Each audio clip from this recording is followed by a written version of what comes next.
She had nothing left, no husband, no money, no pride, just two hungry children and scraps from a saloon's garbage. The whole town watched her fall, whispered behind her back, waited for her to disappear. But Eliza Hart refused to die in silence. Then he appeared, a stranger with cold eyes and an impossible offer. Come home with me. Was he her salvation or her final mistake? If you want to follow Eliza's journey from rags to redemption, stay with me until the very end. Hit that like button and comment below with the city you're watching from. I want to see just how far this story travels. The Wyoming sun hung merciless in the pale August sky, bleaching the wooden storefronts of Bitter Creek until they looked like bones scattered across the prairie.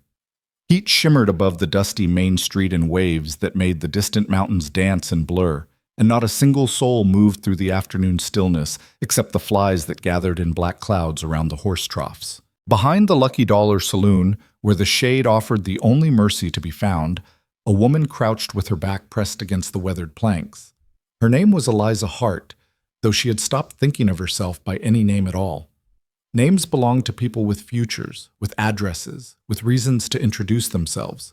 She was simply the widow now, the one with the children, the one who used to have a farm, the one whose husband had been fool enough to die and leave her with nothing but debt and two small mouths that never stopped kneading. "Mama," her daughter Lily whispered, her voice thin as paper. "Is it safe?" Eliza peered around the corner of the building, scanning the alley for movement. The kitchen door remained closed. She could hear pots clanging inside, the cook cursing at someone about burned biscuits, the familiar chaos of a lunch rush ending. In perhaps 10 minutes, maybe less, someone would emerge with the scraps, the burned edges of roast beef, the bread too stale to serve, the vegetables that had wilted beyond presentation. It would go to the pigs if she didn't get to it first. "Stay quiet," Eliza murmured, pulling her daughter closer. "Just a little longer." Her son Thomas sat with his knees drawn to his chest, his 8-year-old face wearing an expression no child should know how to make. He understood too much, that boy. He understood that they were hiding. He understood that his mother, who had once hosted Sunday dinners and worn dresses with lace collars, now competed with animals for food. He understood, and he said nothing, and somehow his silence was worse than any accusation. The kitchen door banged open. Eliza pressed herself flat against the wall, one hand on each child, holding them still with a grip that had grown expert over months of practice. Through the gap between boards, she watched a heavy-set man in a stained apron emerge carrying a bucket that sloshed with promise. He walked to the edge of the alley where the pig trough sat waiting, and he dumped the contents with the careless efficiency of routine. Then he went back inside. Eliza counted to 20, slowly, carefully, fighting the hunger that screamed at her to move faster. She had learned patience. She had learned that desperation could wait 10 seconds more if it meant avoiding the shame of being seen. She had learned so many things in the 6 months since Daniel died, lessons that no woman should ever have to know. "Now," she whispered. They moved together, the three of them, crossing the 10 feet of open ground like shadows afraid of light. Eliza reached the trough first, her hands plunging into the warm slop before she could let herself think about what she was doing. Bread. There. Meat. Mostly gristle, but meat nonetheless. A potato that had gone soft but was not yet rotten. She gathered these treasures into her apron with movements made swift by practice, then divided them between her children with the mathematical precision of a mother who knew exactly how much food a growing body needed and exactly how far short she was falling. "Eat slowly," she reminded them, though the words felt hollow. How could she tell them to savor what shame provided? Thomas bit into a piece of bread that had turned the color of old leather, chewing with determined concentration. Beside him, Lily picked at a strip of beef, her small fingers separating the edible portions from the waste, with a discrimination that broke Eliza's heart. Her daughter was 6 years old. 6 years old, and she already knew the difference between hungry and starving, between pride and survival. "This is good, Mama," Lily said softly, and the gratitude in her voice was a knife between Eliza's ribs. She turned away so her children wouldn't see the tears she could no longer hold back. Crying was a luxury, she reminded herself. Crying didn't fill bellies or find shelter or make tomorrow any easier than today. But sometimes, in moments like this, crouched in the dirt behind a saloon while her babies ate garbage, Sometimes the tears came whether she wanted them or not. She wiped her eyes with the back of her hand and forced herself to focus on practical matters. They would need to find somewhere to sleep tonight. The abandoned barn at the edge of town had been their refuge for the past week, but yesterday the owner had discovered them and made his feelings clear with a shotgun in language that still burned in her ears. The church sometimes let travelers rest in the back pews, but the church ladies had made it known that Eliza Hart was not welcome among decent folk. Something about her husband's debts, about the way she had let the farm fail, about the impropriety of a woman alone with children and no ring that meant anything anymore. "Well, well," a voice drawled from somewhere above her. "Look what we have here." Eliza's blood went cold. She rose slowly, positioning herself between the voice and her children, though she knew the gesture was meaningless. She had no weapons, no strength, no allies.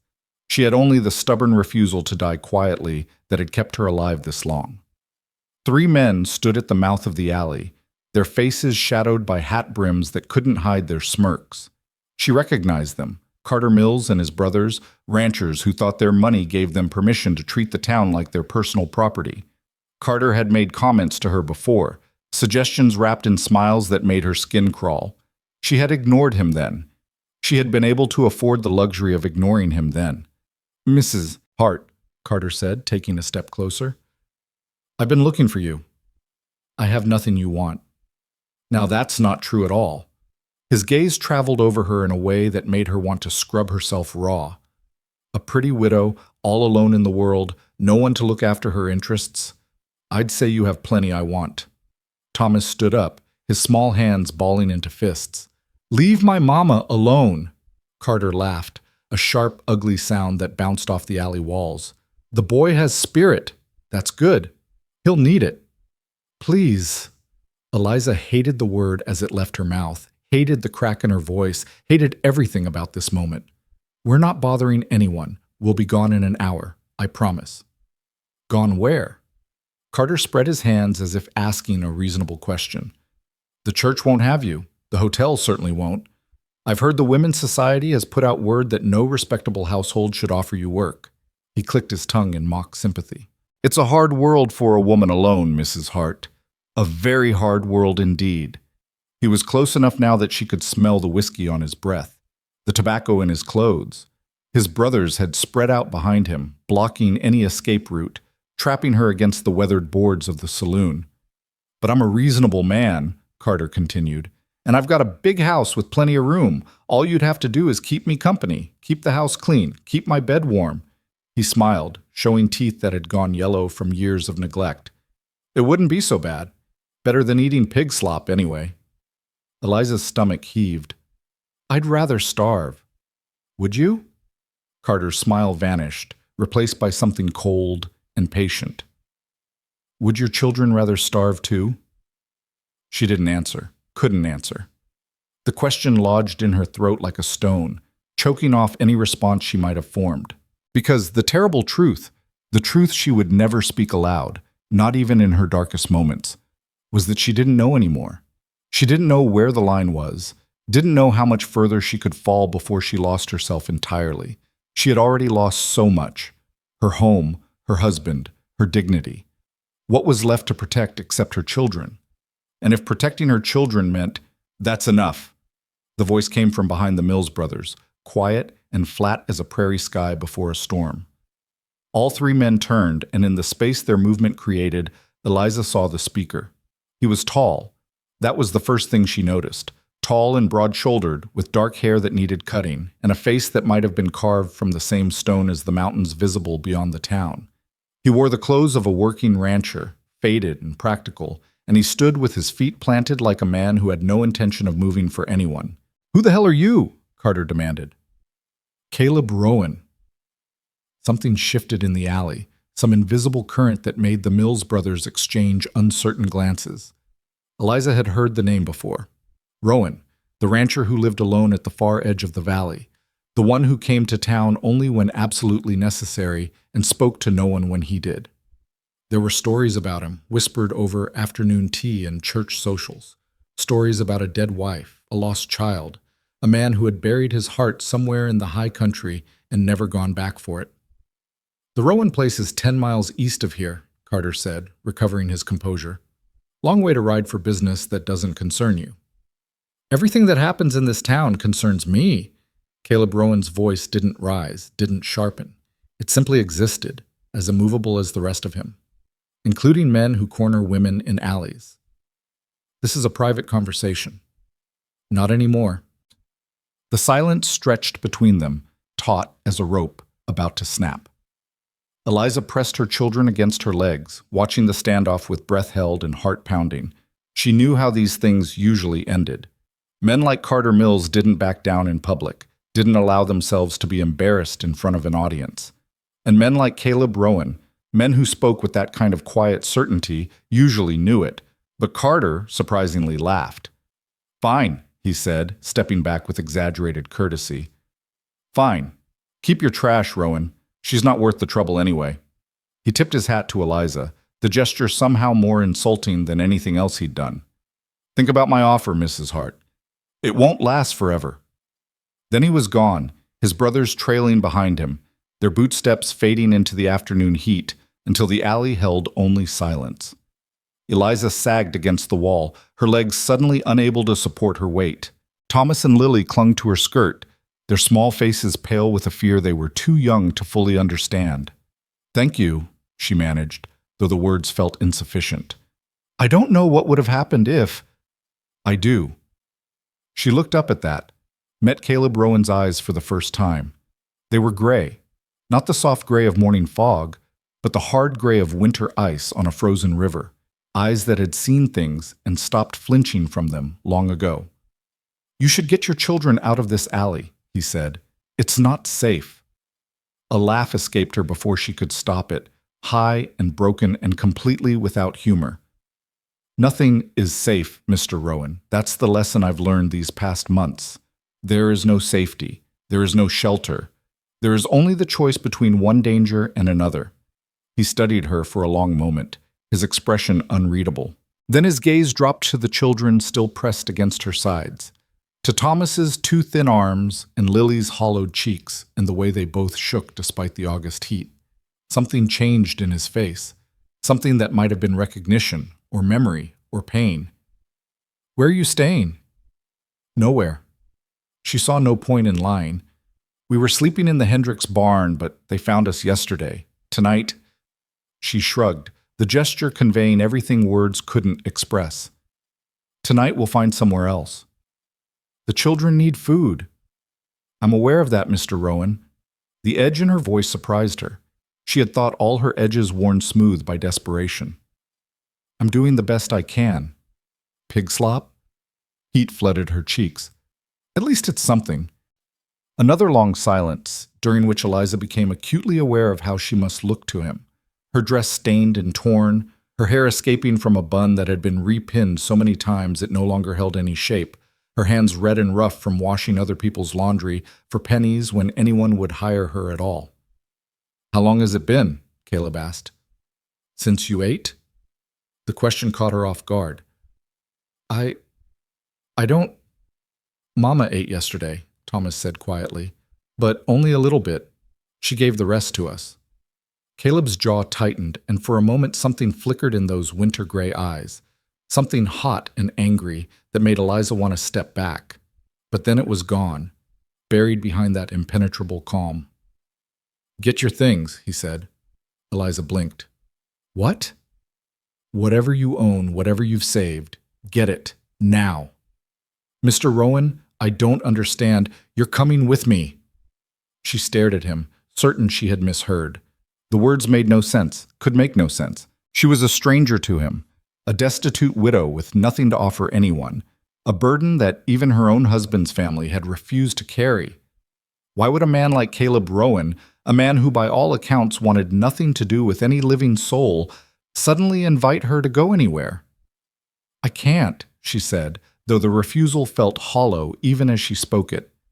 "I don't know you. You don't know me. People would talk. People are already talking about you eating garbage and sleeping in barns and being propositioned by men like Carter Mills." His voice remained flat, factual, utterly devoid of judgment. "What more damage can a little more talk do?" Why would you do this? The question burst out of her, stripped of pride and caution. What do you want from me? For the first time, something like emotion crossed Caleb Rowan's face, a shadow that might have been grief or might have been something older, something deeper. I want nothing from you, Mrs. Hart. I have a ranch that needs work. I can't do alone. I have a house with empty rooms that serve no purpose. I have more food than one man can eat and more firewood than one man can burn. He paused, and when he spoke again, his voice was rough in a way it hadn't been before. What I want is for those children to stop looking at me like they're afraid I'm going to hurt them. Eliza turned to look at her children, really look at them, and saw what he must see.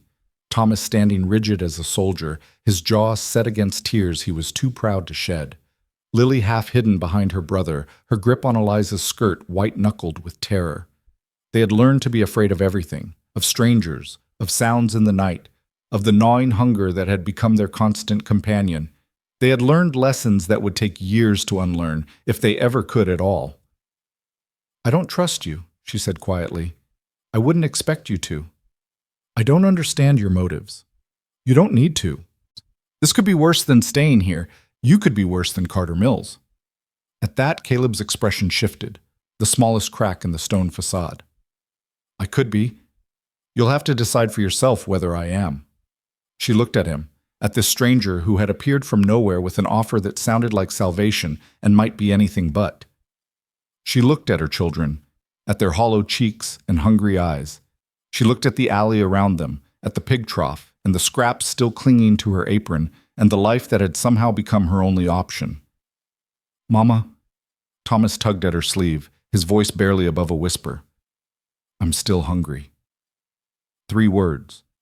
3 small, devastating words that shattered whatever resistance she had left. Because the truth was simple and terrible. She couldn't feed her children. She couldn't shelter them, couldn't protect them, couldn't give them any of the things a mother was supposed to provide. She had tried everything, worked until her hands bled, begged until her pride was nothing but a memory, fought until she had nothing left to fight with. And still it wasn't enough. It would never be enough. All right, she heard herself say. The words felt like surrender, tasted like ash. All right, Mr. Rowan. We'll come with you.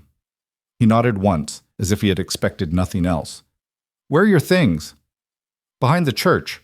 There's a spot under the stairs where I hid what we have left. Get them. I'll bring the wagon around front. Then he was gone, striding out of the alley with the same deliberate purpose that seemed to characterize everything he did.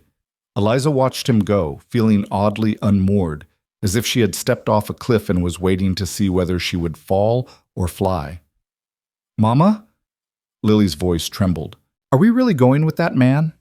Eliza knelt down and gathered both children into her arms, holding them close enough to feel their hearts beating against her own.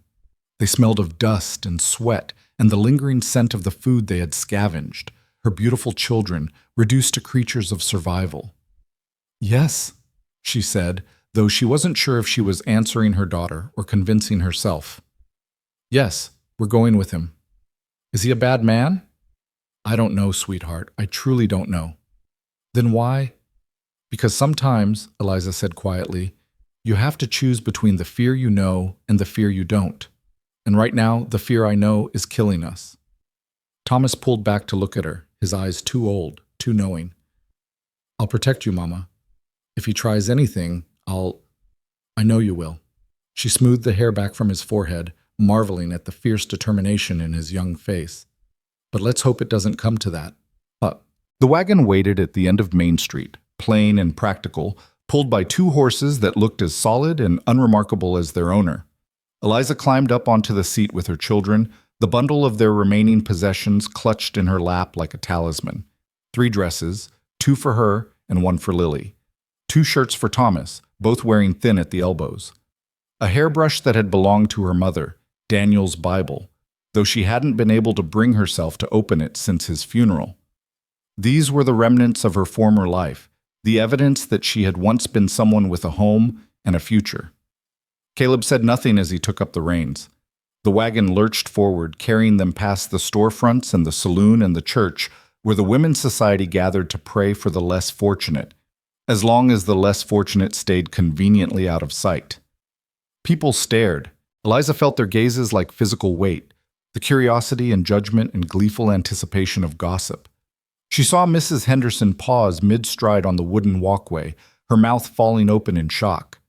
She saw the banker's wife elbow her companion and whisper something that made them both cover their smiles with gloved hands. She saw Carter Mills standing in the doorway of the general store, his expression cold with thwarted plans. Let them look, she thought with a defiance that surprised her. Let them talk. What more can they take from me? The town fell away behind them, replaced by open prairie that stretched to the horizon in every direction. The road, if it could be called that, wound between clumps of sagebrush and over gentle rises, and with each mile that passed, Eliza felt something loosen in her chest. Not relief exactly, more like the absence of constant threat, the unfamiliar sensation of not waiting for the next blow to fall. "The ranch is about 2 hours out," Caleb said after perhaps half an hour of silence. "There's water in the canteen under the seat. Make sure the children drink." Eliza found the canteen and passed it to Thomas, watching as he took careful sips before handing it to his sister. Even now, even with water freely offered, they rationed themselves automatically. The habit of scarcity had written itself into their bones. "Mr. Rowan," she began, then hesitated. "What did you say to a stranger who had rescued you from one fate only to deliver you to another?" "Thank you for what you did back there, for stopping those men." He kept his eyes on the road ahead. "There's no need for thanks." "There is. Most people in that town wouldn't have interfered. Most people in that town have been watching us starve for months and doing nothing." "Then most people in that town are fools." The flatness of his voice made the words strike harder somehow. Not anger, not judgment, just a simple statement of fact, delivered with the same matter-of-fact certainty as everything else he said. "Why did you come to town today?" she asked. "You said yourself it's 10 miles. That's a long way to ride." "Supplies. I try to make the trip once a month, less if I can manage." "And you just happened to be in that alley at exactly that moment?" For the first time, something like discomfort flickered across his features. "I was coming around from the feed store. I heard the boy." Thomas. She had almost forgotten, Thomas trying to defend her with his small fists and his desperate courage. "He's got a strong voice," Caleb continued. "Carries. He's protective. Ever since his father died, he's tried to be the man of the family." Eliza's throat tightened. "He's 8 years old. He shouldn't have to be anything except a child." "No," Caleb agreed. "He shouldn't." They fell silent again, but this time it felt less oppressive, less like a wall and more like a rest between conversations. Eliza watched the landscape scroll past, so different from the green hills of Tennessee where she had grown up. Wyoming was vast and harsh and unforgiving, a place that stripped away everything soft and left only what was strong enough to survive. Maybe that was why she was still here. Maybe she was stronger than she knew. "What will people say?" she asked eventually. "About this arrangement?" "Probably nothing worth hearing." "That's not an answer." Caleb sighed, a sound of genuine weariness. "They'll say whatever they want to say. They'll assume the worst because that's what people do. They'll talk about how the lonely rancher took in the desperate widow and imagine all sorts of sordid details." He glanced at her sideways, his gray eyes unreadable. "Does it matter?" "It might matter to you." "I stopped caring what people think a long time ago, Mrs. Hart. You should try it sometime." There was something in his voice, a depth of bitterness, of old wounds poorly healed, that made her want to ask more. But they were still strangers, still feeling their way through the unfamiliar territory of forced proximity, and she knew better than to push. "What about your family?" she asked instead. "Won't they object to having strangers in your home?" The muscles in his jaw tightened. "I don't have family."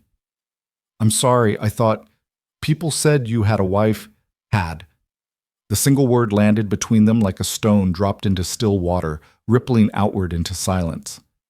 Eliza looked at his profile, at the hard line of his jaw and the way his hands gripped the reins, and understood that she had stumbled onto sacred ground.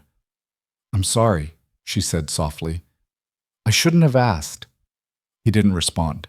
The rest of the journey passed in that strange, suspended quiet, broken only by the creak of the wagon wheels and the occasional question from one of the children. Thomas wanted to know how far the ranch was. Lily wanted to know if there would be food. Both questions Eliza couldn't answer, so she made promises she hoped she could keep and prayed she hadn't just traded one form of desperation for another. The sun was beginning its descent toward the mountains when the Rowan Ranch finally came into view. It was larger than she had expected, a main house built of sturdy logs, weathered to silver gray by years of sun and wind, a barn that looked newly repaired, a chicken coop, a vegetable garden gone slightly wild, a corral where two horses stood watching their approach with mild interest. Everything about the place spoke of hard work and careful maintenance, of a man who took pride in what he had built. "This is your home," Eliza breathed, and couldn't quite keep the wonder from her voice. Caleb pulled the wagon to a stop in front of the house. "It was," he said. "It will be again." She didn't know what to make of that, so she said nothing as he helped her down from the wagon seat. His hands were large and calloused, the hands of a man who worked every day of his life, and they touched her with surprising gentleness. "There are 3 bedrooms upstairs," he said. "You and the children can take the 2 at the end of the hall. The kitchen is stocked, not fancy, but filling. The pump works, there's wood for the stove, and the privy is around back." He was talking too fast, Eliza realized, filling the silence with practical information because he didn't know what else to say. It was such a human reaction, so unexpected from someone who had seemed carved from granite, that she almost smiled. "What about you?" she asked. "Where will you sleep?" "There's a room in the barn I've been using. It's comfortable enough." "Mr. Rowan, I can't ask you to leave your own house. You're not asking. I'm offering." He turned toward the barn, then stopped. "There's one thing I should tell you, Mrs. Hart." She braced herself, waiting for the catch, the condition, the price she should have known was coming all along. "I don't expect anything from you," he said quietly. "Not housework, not cooking, not anything else. You're not my servant and you're not my prisoner. The door is always unlocked. If you decide to leave tomorrow or next week or a month from now, I won't stop you." He paused, and when he spoke again, his voice was rough. "I just couldn't watch those children starve. That's all this is." Then he walked away, his boots raising small clouds of dust with each step, and left Eliza standing in the fading light with her children pressed against her sides, and a feeling in her chest she couldn't quite name. "Mama?" Lily tugged at her sleeve. "Can we go inside?" Eliza looked at the house, at its solid walls and intact roof and windows that actually had glass in them. She thought about the months of sleeping in barns and alleys, and once, on a particularly terrible night, under a bridge while rain poured down around them. She thought about hunger and shame and the constant gnawing fear that had been her companion since Daniel's death. "Yes," she said, her voice steady, despite the tears burning behind her eyes. "Yes, sweetheart. Let's go inside." The door opened easily under her touch, revealing a main room that was simple but clean. A stone fireplace dominated one wall, cold now but laid with wood ready for lighting.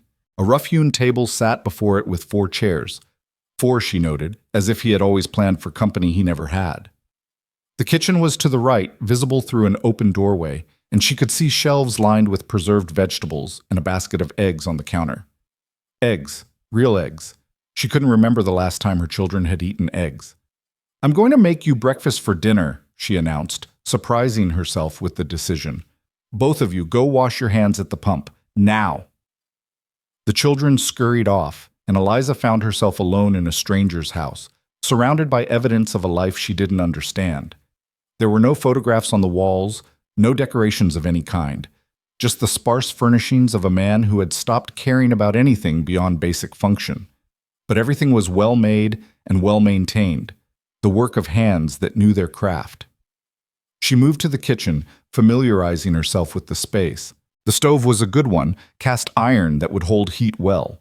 The pantry held flour and sugar and coffee and a dozen other staples she hadn't been able to afford for months. There was even a small jar of honey, golden and thick, the kind of luxury she had almost forgotten existed. By the time the children came back, she had eggs frying in a pan and coffee brewing on the stove. The smell filled the kitchen, warm and ordinary, and somehow more wonderful than anything she could remember. "Sit," she told them, gesturing to the table. "Eat." They didn't need to be told twice. Thomas fell on his food with the controlled desperation of someone who had learned not to waste a single bite, while Lily ate more slowly, savoring each mouthful as if afraid it might disappear. Eliza watched them, her own plate untouched, and felt something break open inside her chest. Not sadness, exactly. Or not only sadness, something more complicated. A mixture of grief for what they had lost, and gratitude for what they had found, and fear of what might still be coming. "Mama, aren't you going to eat?" Thomas asked, pausing with his fork halfway to his mouth. She picked up her own fork, more to reassure him than because she had any appetite. "Of course, sweetheart. I was just thinking." "About what?" "About everything. About nothing. About a stranger with winter-gray eyes who had pulled her from the gutter without asking for anything in return.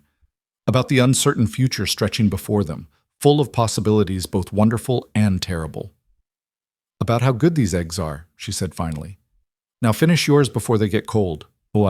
Later, after the children had been fed and bathed and tucked into beds that were softer than anything they had slept on in months, Eliza stood at the window of the room Caleb had designated as hers and looked out at the Wyoming night. The stars were incredible, brighter and more numerous than she had ever seen them in Tennessee, scattered across the black velvet sky like diamonds spilled from a careless hand.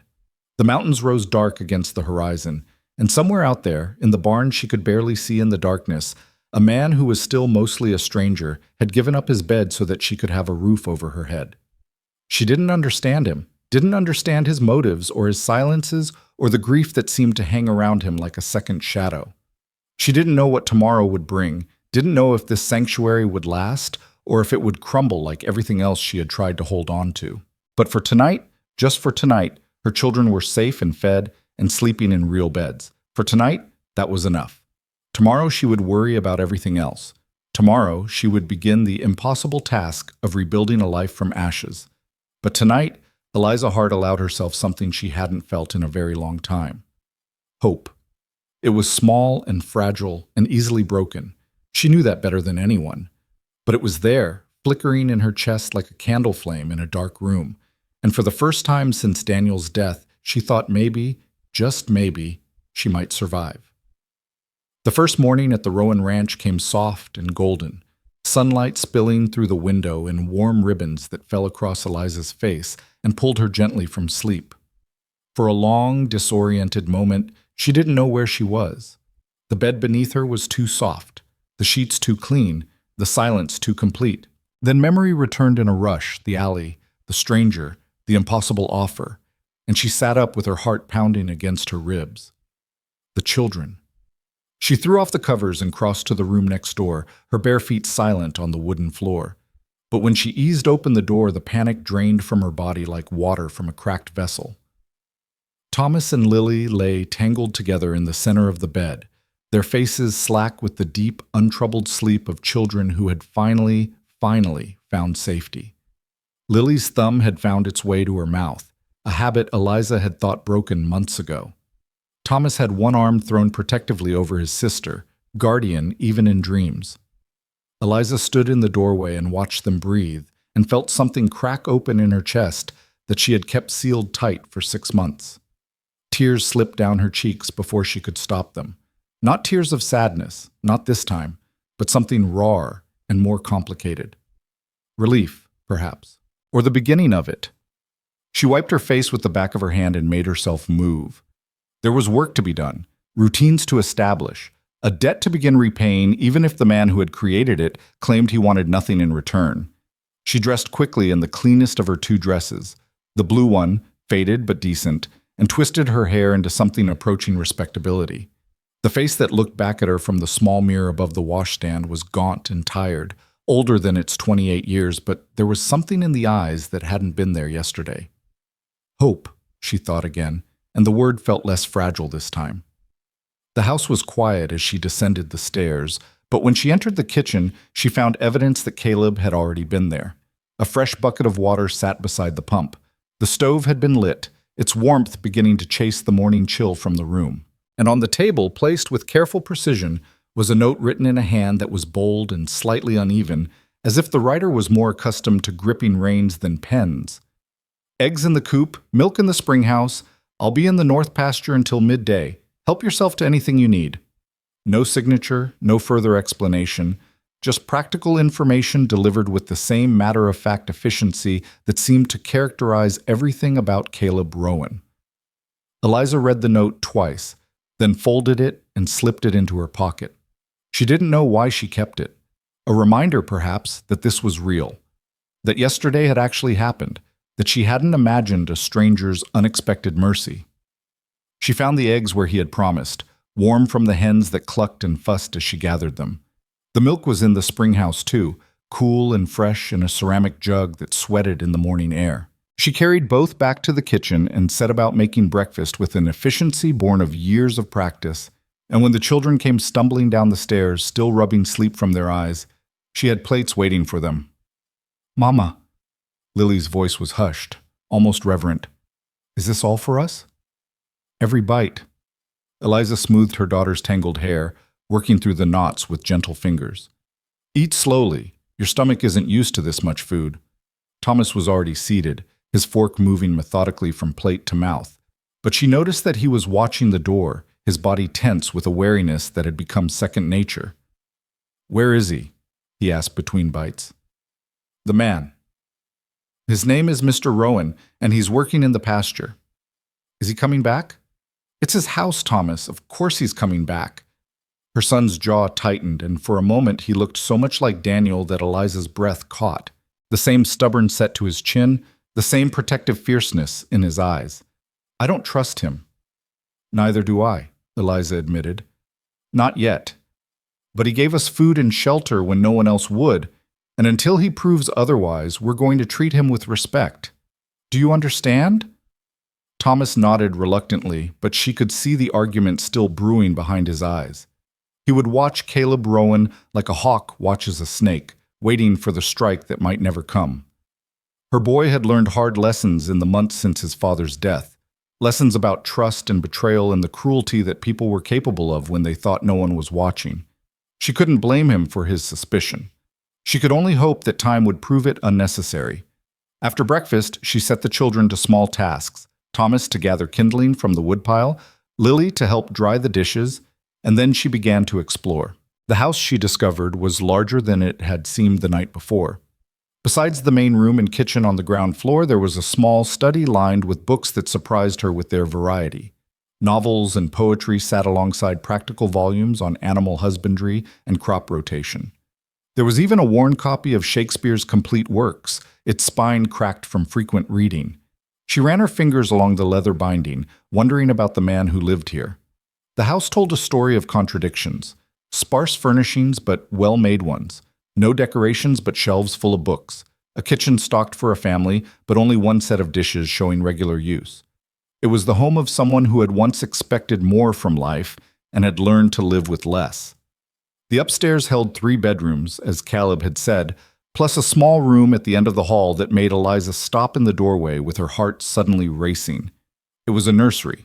The walls had been painted a soft yellow that had faded with time, and a cradle sat in the corner, covered with a sheet that couldn't quite hide its shape. There was a rocking chair by the window, a small dresser with carved wooden animals on top, a rag doll slumped against the pillow on the narrow bed. Everything was covered in a fine layer of dust. Everything spoke of absence, of loss, of a door that had been closed and never reopened. Eliza backed out of the room and pulled the door shut behind her, her hands trembling. She understood now, or thought she did. The wife who was spoken of in whispers. The grief that hung around Caleb like a second shadow. This room was a grave, a memorial to something that had been lost and could never be recovered. She thought of her own grief, of the way Daniel's death had hollowed her out and left her walking through days that felt more like dreams. She thought of how people had told her to move on, to be strong, to think of the children, as if she weren't already thinking of the children every second of every day, as if their faces weren't the only thing that had kept her from giving up entirely. Maybe Caleb Rowan wasn't so different from her after all. Maybe he was just another person trying to survive a loss that felt impossible to bear. The morning passed quickly after that. Eliza cleaned the kitchen until it gleamed, more out of nervous energy than necessity. She found the vegetable garden behind the house and spent an hour pulling weeds and checking the state of the tomatoes and beans that had been left largely to their own devices. The children helped where they could and played where they couldn't, their laughter gradually growing less tentative as the morning wore on. It was nearly noon when she heard the sound of hoofbeats approaching, and she straightened from her work in the garden with her heart suddenly hammering. But it was only Caleb, riding in from the north pasture on a horse the color of storm clouds, his face shadowed by his hat brim. He dismounted by the barn and led the horse inside, and Eliza watched from the garden, uncertain whether to approach or wait. The question resolved itself when he emerged a few minutes later and walked directly toward her, his stride long and unhurried. "Mrs. Hart." He stopped a respectful distance away, his eyes taking in the state of the garden. "You've been busy." "I couldn't just sit idle, not after everything you've done." "I told you I don't expect—" "I know what you told me." She pulled off her gardening gloves, a pair she had found in the barn, and met his gaze directly. "But I'm not built for charity, Mr. Rowan. I need to earn my keep or I'll go mad." Something flickered in his expression, surprise, perhaps, or something like respect. "The garden needed attention, thank you. It's nothing compared to what you've given us." An awkward silence fell between them, the kind that happens when two strangers are suddenly forced into intimacy without the gradual building of trust. Eliza was acutely aware of her appearance, the dirt on her hands, the sweat dampening her hairline, the dress that had seen better days even before she started digging in soil. "The children look better," Caleb said finally. "There's color in their cheeks." One good meal can work wonders. Several good meals might work miracles. His mouth twitched, not quite a smile, but close. "There's plenty of food. Make sure they eat as much as they want." "I will." "Thank you." Another silence, this one slightly less uncomfortable. Caleb shifted his weight, and she had the odd impression that he was as uncertain as she was, as unaccustomed to this strange new arrangement. "I should explain some things," he said, "about the ranch, about what needs doing." "I'm listening." He gestured toward the house, and they walked together, keeping a careful distance between them. "The cattle are out on the range, about 200 head. I ride out every day to check on them, move them to fresh grazing when needed. The horses need regular attention, feeding and grooming. The chickens and the milk cow are easier, but they still require daily care. I can handle chickens and a milk cow. I'm sure you can. But I'm not asking you to work, Mrs. Hart. I'm telling you what I do so you understand why I'm gone most of the day." She stopped walking and turned to face him. "Mr. Rowan, let me be clear about something. I am not going to sit in your house and eat your food and contribute nothing. It's not in my nature, and it would make me feel worse than scrounging behind the saloon ever did. If there's work that needs doing, let me do it, please." He studied her for a long moment, his gray eyes unreadable. Then he nodded slowly. "The house has been neglected for a while. The garden, as you've seen. The chicken coop needs repairs I haven't had time for. There's mending to be done, clothes I've been putting off because I hate needle and thread. I can do all of that. The children could help with small tasks, nothing dangerous, nothing too heavy, just things that would keep them busy and give them purpose." "They need purpose," Eliza agreed. "Especially Thomas.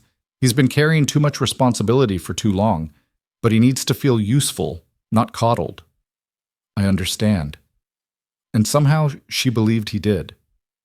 There was something in his voice when he spoke of the children, a gentleness that seemed at odds with his gruff exterior. She wondered again about the nursery upstairs, about the story behind that closed door. "Mr. Rowan," she began carefully, "I found a room upstairs. I didn't mean to intrude, but—" His face closed like a door slamming shut. "That room is off limits." "Of course.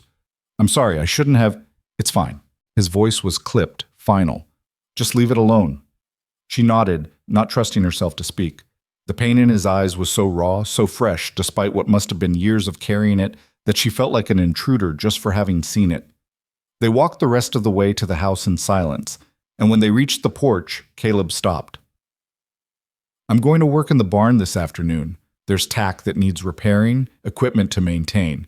I'll be close if you need anything." "Thank you." He turned to go, then paused. "Mrs. Hart?" "Yes?" "Call me Caleb. The Mr. Rowan makes me feel like my father." Despite everything, she almost smiled. Then you should call me Eliza. He nodded once, acknowledging the exchange without comment, and walked away toward the barn. She watched him go, this strange and silent man who had pulled her from the gutter without asking for anything in return. She still didn't understand him, wasn't sure she ever would, but she was beginning to think that maybe, just maybe, she had landed somewhere safe. The afternoon brought clouds that rolled in from the mountains, threatening rain that never quite materialized. Eliza kept the children close, setting Thomas to sorting nails in the shed while Lily helped her take inventory of the pantry. The work was simple and soothing. The kind of routine that had once defined her days before Daniel's death had shattered everything. She found herself thinking about her husband as she worked, something she had been avoiding for months. Daniel Hart had been a good man, kind, hardworking, full of dreams that always seemed just out of reach. He had brought her west with promises of land and opportunity, of a future they would build together with their own hands. And for a while, it had seemed possible. The farm had been small but productive, the children healthy and happy, the life they were building exactly what she had always wanted. Then the fever came. 3 weeks from the first cough to the last breath. 3 weeks of watching the man she loved waste away, while she prayed and bargained and begged for a miracle that never came. And when it was over, when Daniel had been buried in the hard Wyoming earth with nothing but a wooden cross to mark his grave, she had discovered the truth about their situation. The farm was mortgaged, the debts were crushing, and the bank had no interest in extending mercy to a widow with 2 small children and no means of repayment. She had lost everything in the space of a month.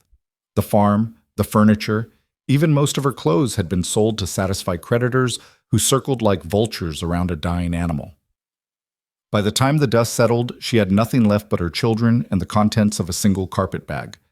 The months that followed had been a descent into a kind of hell she hadn't known existed.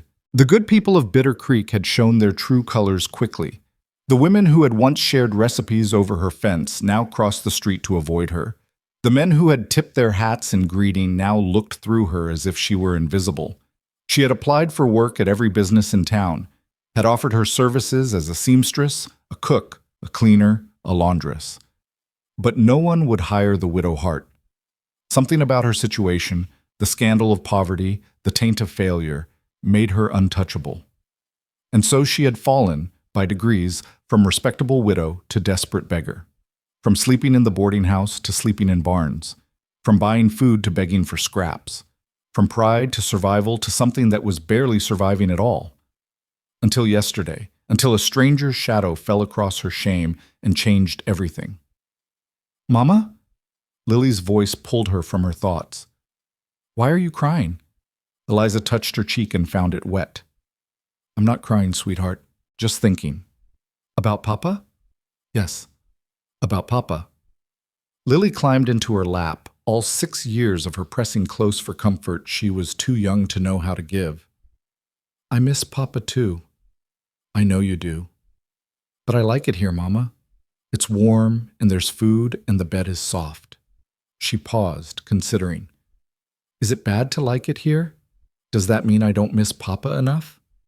Eliza held her daughter close and breathed in the smell of her hair, clean now for the first time in weeks. "Liking it here doesn't mean you don't miss Papa. Your heart is big enough to hold both things at once, the missing and the liking, the sadness and the hope. That's a lot for one heart. Hearts are stronger than they look." The afternoon wore on, and the clouds thickened without releasing their burden. By evening, the air was heavy with the promise of rain, and when Eliza went to call the children for supper, she found Thomas in conversation with Caleb by the corral fence. She stopped at a distance, not wanting to interrupt but unable to stop herself from watching. Thomas stood rigid, his small body tense with suspicion, while Caleb leaned against the fence with the easy posture of a man who had learned patience from animals and weather and the slow turning of seasons. "Why did you help us?" she heard Thomas demand, his young voice sharp with challenge. "Nobody helps us. Nobody even looks at us anymore." Caleb was quiet for a long moment. "Does there have to be a reason?" "There's always a reason. Papa said you can't trust anyone who does something for nothing. They always want something back." "Your papa sounds like a smart man." "He was." Thomas's voice cracked on the words. "He was the smartest man I ever knew. And now he's dead and we have nothing and everyone treats us like we're garbage. So yeah, there has to be a reason. Eliza held her breath, waiting for Caleb's response. She half expected him to dismiss the boy's suspicion, to offer platitudes or easy reassurances. But he did neither. You're right, he said quietly. There is a reason. Thomas's eyes narrowed. What is it? I had a family once, a wife, a child. The words came slowly, pulled from somewhere deep and painful. They died. Fever, same as took your papa. I buried them in the spring when the ground was soft enough to dig. Eliza's hand found her throat, pressing against the sudden ache there. After that, Caleb continued, I thought I was done. Thought I'd just work this ranch until I fell over, and then it wouldn't matter anymore because there'd be no one left to care. But then I saw you and your mama and your sister in that alley eating scraps like animals, and I thought... He paused, and when he spoke again, his voice was rough. I thought about what I would have wanted for my wife and child if I had been the one to die first. I thought about whether anyone would have helped them, or whether they would have ended up in an alley somewhere too. Thomas was silent for a long moment. So you helped us because of them? Your family? I helped you because you needed help, and I could give it. The reason doesn't matter much beyond that. But you don't want anything from us? Not really. I want those circles under your sister's eyes to go away. I want your mother to stop jumping at shadows. I want you to be a boy again instead of a soldier. Caleb straightened from the fence, his gray eyes meeting Thomas's with an honesty that seemed to cost him something. Is that wanting enough for you? Thomas considered this with the gravity of someone much older than 8. I think, he said finally, that you might be telling the truth. I am. I'm going to keep watching you anyway, just in case. Something that might have been a smile touched the corner of Caleb's mouth. That's fair. Eliza stepped back into the shadows of the house, her heart too full for words. She understood something now that she hadn't before. Why Caleb had helped them, yes, but also something about the nature of grief itself.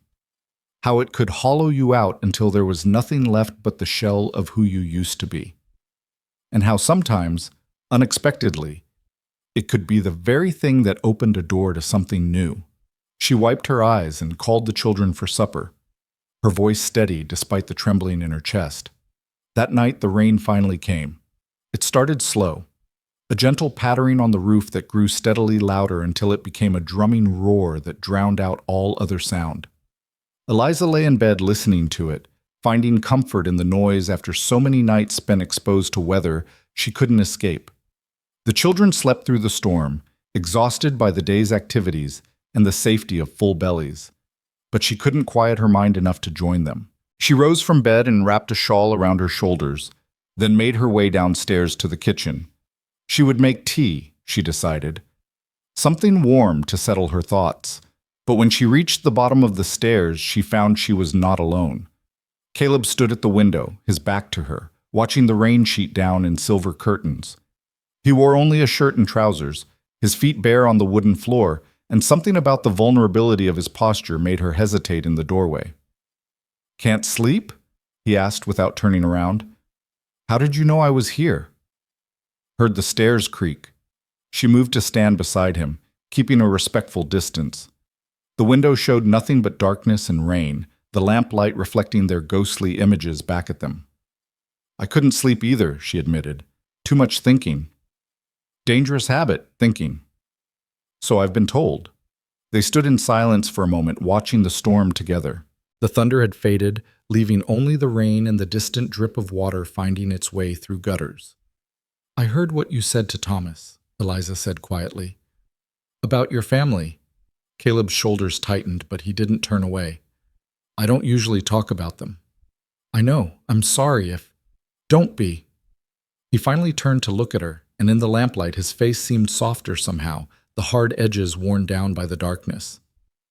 He needed to hear it, needed to understand that I'm not some kind of monster with hidden intentions. You're not a monster. You don't know me well enough to say that. Maybe not. She met his gaze steadily. But I know that monsters don't give up their beds for strangers. They don't stock pantries, they don't mean to share. They don't talk to suspicious little boys with patience and honesty instead of threats and intimidation.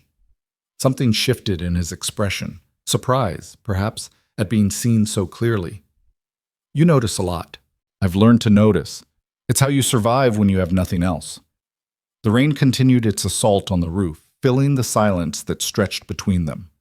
Eliza found herself studying his face, cataloging the details she had been too afraid to examine before. The lines at the corners of his eyes, etched by sun and squinting at distant horizons. The gray in his hair at the temples, premature but dignified. The set of his jaw, stubborn and strong, and somehow unbearably sad. "What were their names?" she asked softly. "Your wife and child?" For a long moment she thought he wouldn't answer. Then, "Sarah.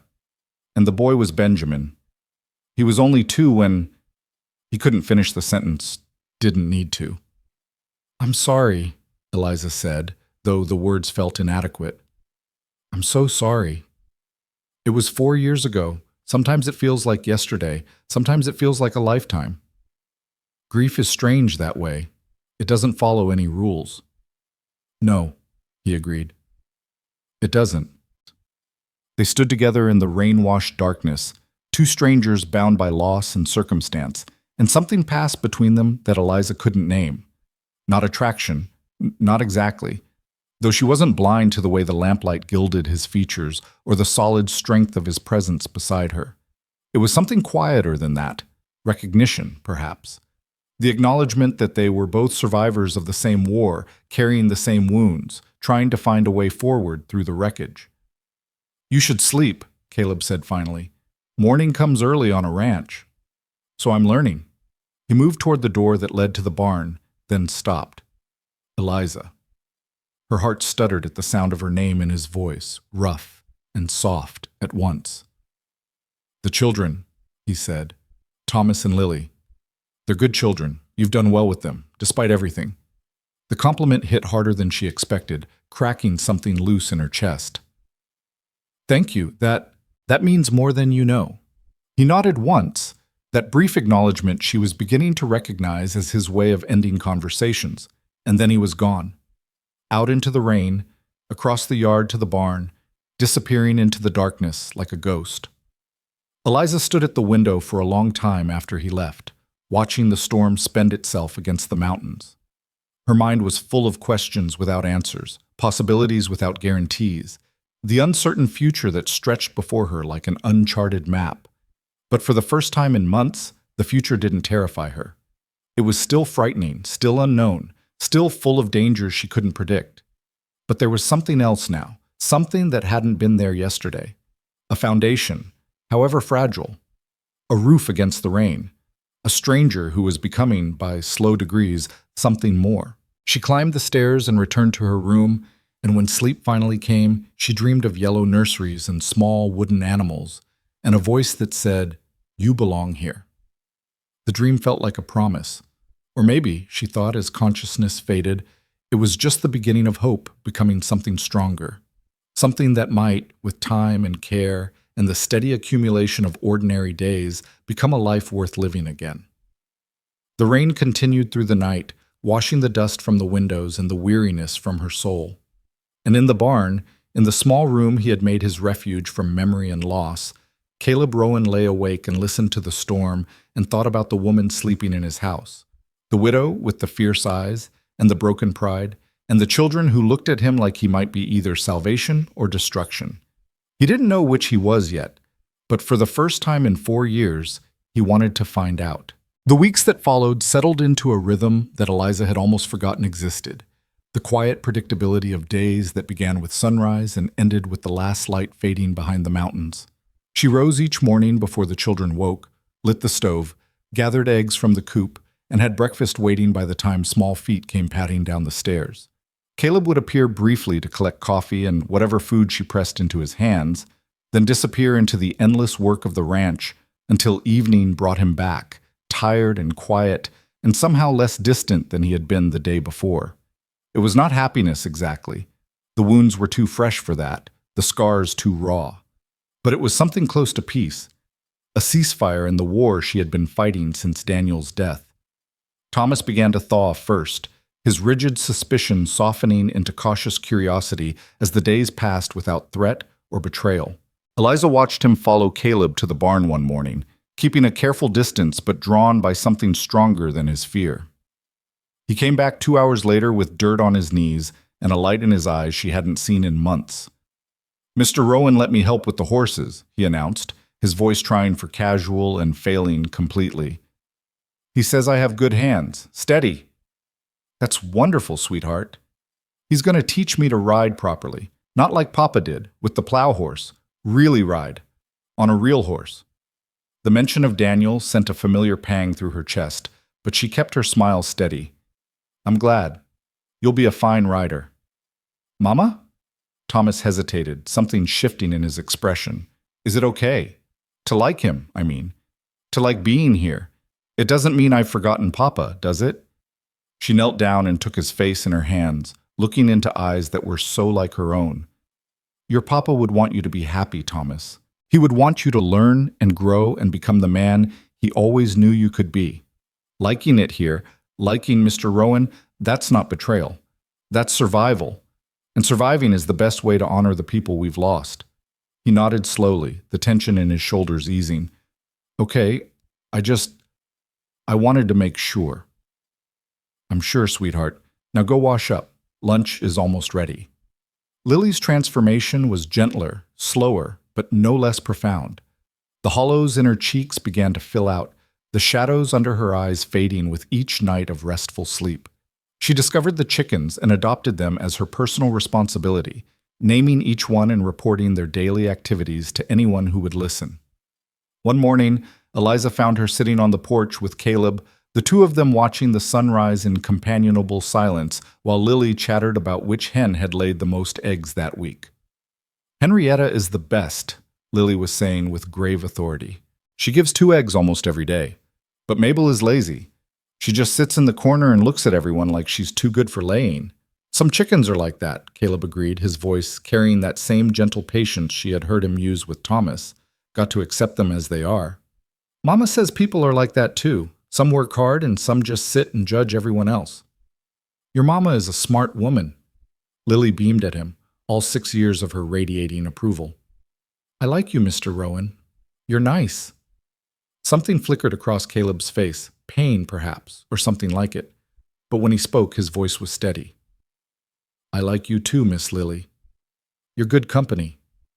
Eliza watched from the kitchen window, her hands still in the dishwater, her heart doing something complicated in her chest. She had been so afraid that this refuge would prove false, afraid that Caleb's kindness would curdle into something darker, afraid that she was trading one form of desperation for another. But with each passing day, those fears grew smaller, quieter, easier to ignore. The ranch began to show signs of care it had been missing for years. Eliza attacked the house with the fierce energy of someone who needed to prove her worth, scrubbing floors and washing windows and mending curtains that had gone gray with neglect. The vegetable garden flourished under her attention, producing tomatoes and beans and squash that she preserved in jars she found in the cellar. She took over the cooking entirely, transforming the simple ingredients of bachelor meals into dishes that made Caleb pause with his fork halfway to his mouth, something like wonder in his eyes. He searched for words, found none adequate. "Where did you learn to cook like this?" "My mother." She believed that food was love made visible. Eliza smiled at the memory, bittersweet and tender. "I haven't had much chance to cook properly in a long time. It feels good to do it again." "It's good," he said simply, and returned to his meal with the focused attention of a man who had forgotten what real food tasted like. But peace, Eliza was learning, was not the same as safety. And in a town like Bitter Creek, the eyes of neighbors missed nothing. The first whispers reached them through Mrs. Patterson, the elderly widow who ran the mercantile and was one of the few people in town who had shown Eliza any kindness during her months of desperation. She arrived at the ranch one afternoon in a wagon loaded with supplies Caleb had ordered, her weathered face creased with concern. "I thought you should know," she said to Eliza, her voice low, despite the fact that they were alone in the kitchen.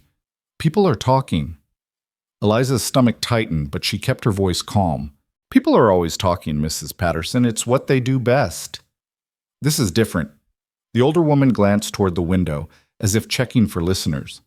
They're saying, well, they're saying things about you and Mr. Rowan, about the arrangement here, about what kind of woman moves into a man's house without a ring on her finger. The words landed like stones in still water, sending ripples of cold through Eliza's chest. She had known this was coming, had braced herself for it from the moment she climbed onto Caleb's wagon.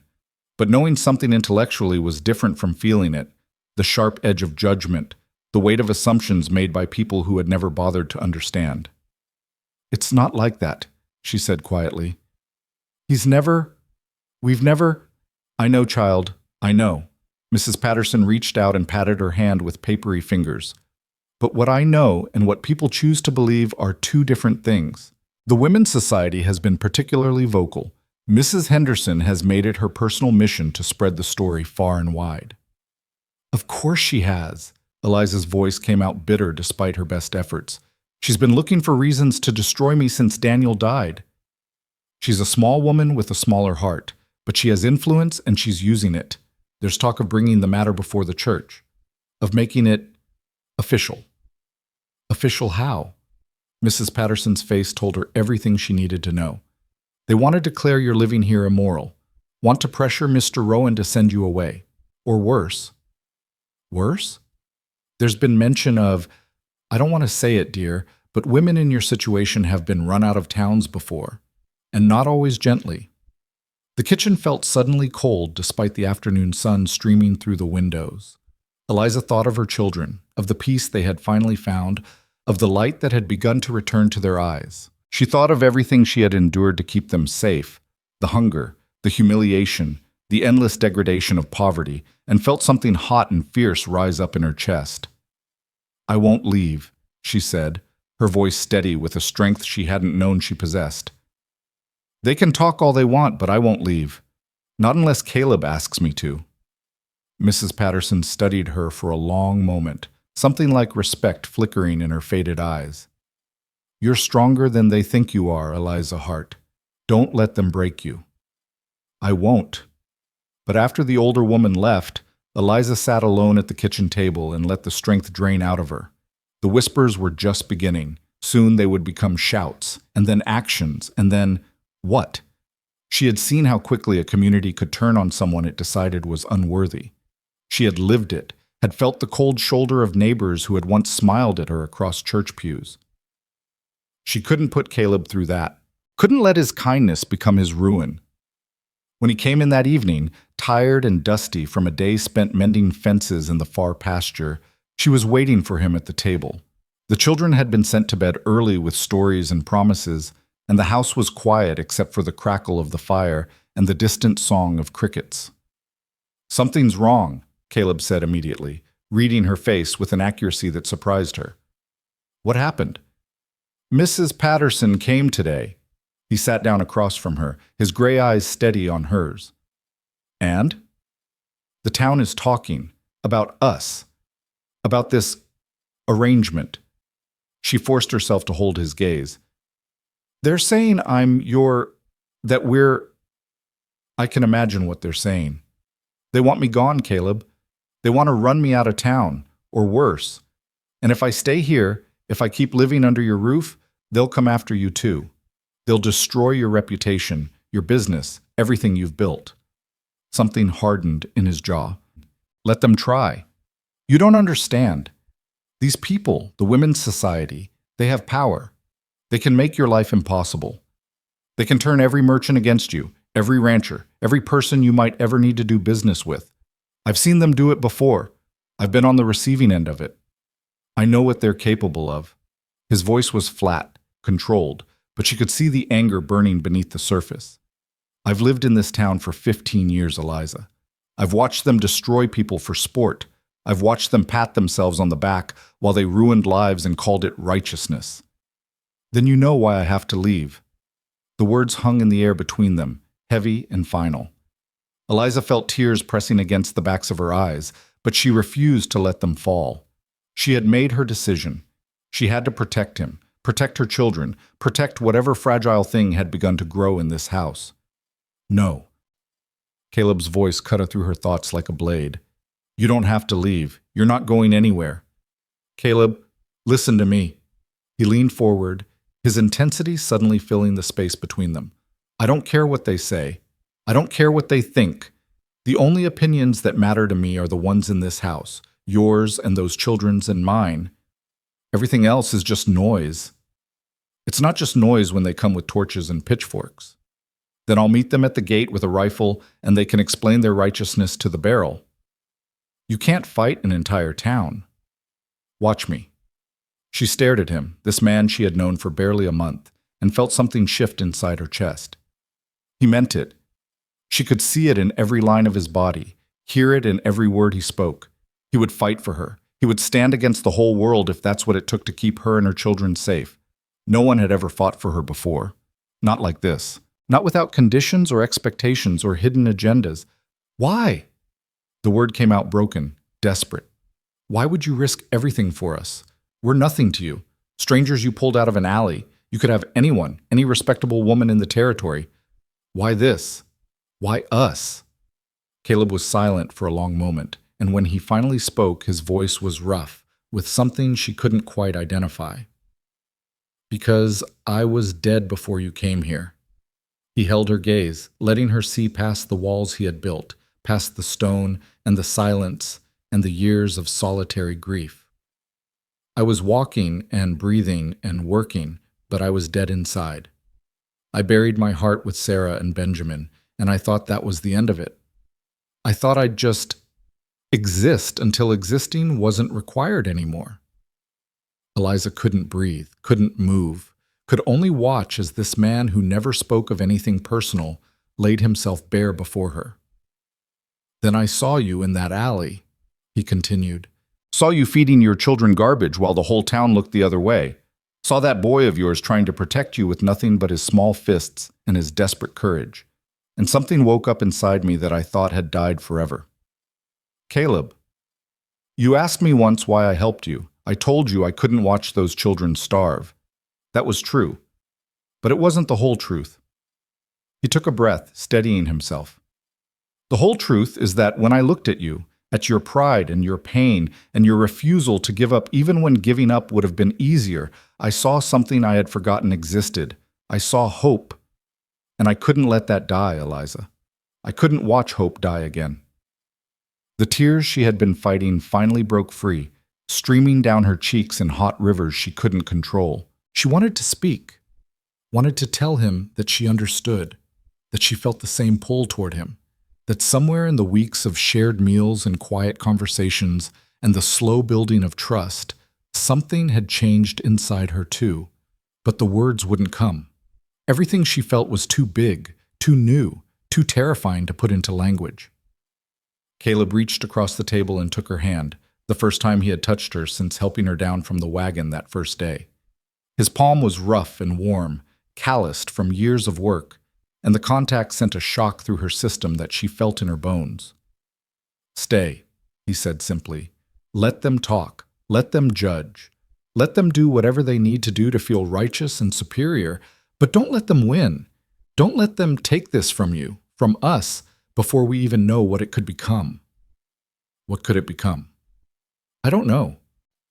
His thumb traced a slow circle on the back of her hand, the touch gentle despite the roughness of his skin. But I'd like to find out, if you're willing. She looked at him, really looked at him, and saw everything he wasn't saying, the loneliness that had been his companion for 4 years, the grief that had hollowed him out and left him walking through days that held no meaning, the desperate, fragile hope that had begun to bloom in the presence of her and her children, just as it had begun to bloom in her in the presence of him. I'm willing, she whispered. I'm terrified, but I'm willing. Something shifted in his expression, relief perhaps, or joy, or something that combined both and transcended either. He squeezed her hand once, then released it, returning to himself with visible effort. We should talk to the children tomorrow. Explain the situation. They're going to hear things in town, and they should be prepared. Thomas already doesn't trust outsiders. This will only make it worse. Maybe, or maybe it will teach him that some things are worth fighting for. Eliza wiped her eyes with the back of her hand, feeling raw and exposed and somehow lighter than she had in years. "You're not what I expected, Caleb Rowan. Neither are you." They sat together in the firelight as the evening deepened around them, not touching but connected in a way that went deeper than physical contact. Outside, the Wyoming night wrapped around the ranch like a dark blanket, full of dangers they couldn't see and challenges they couldn't predict. But inside, in this moment, there was warmth and safety, and the beginning of something neither of them had thought they would ever feel again. Tomorrow would bring judgment and whispers, and the cold cruelty of small minds. Tomorrow would bring the fight they both knew was coming. But tonight, they had each other.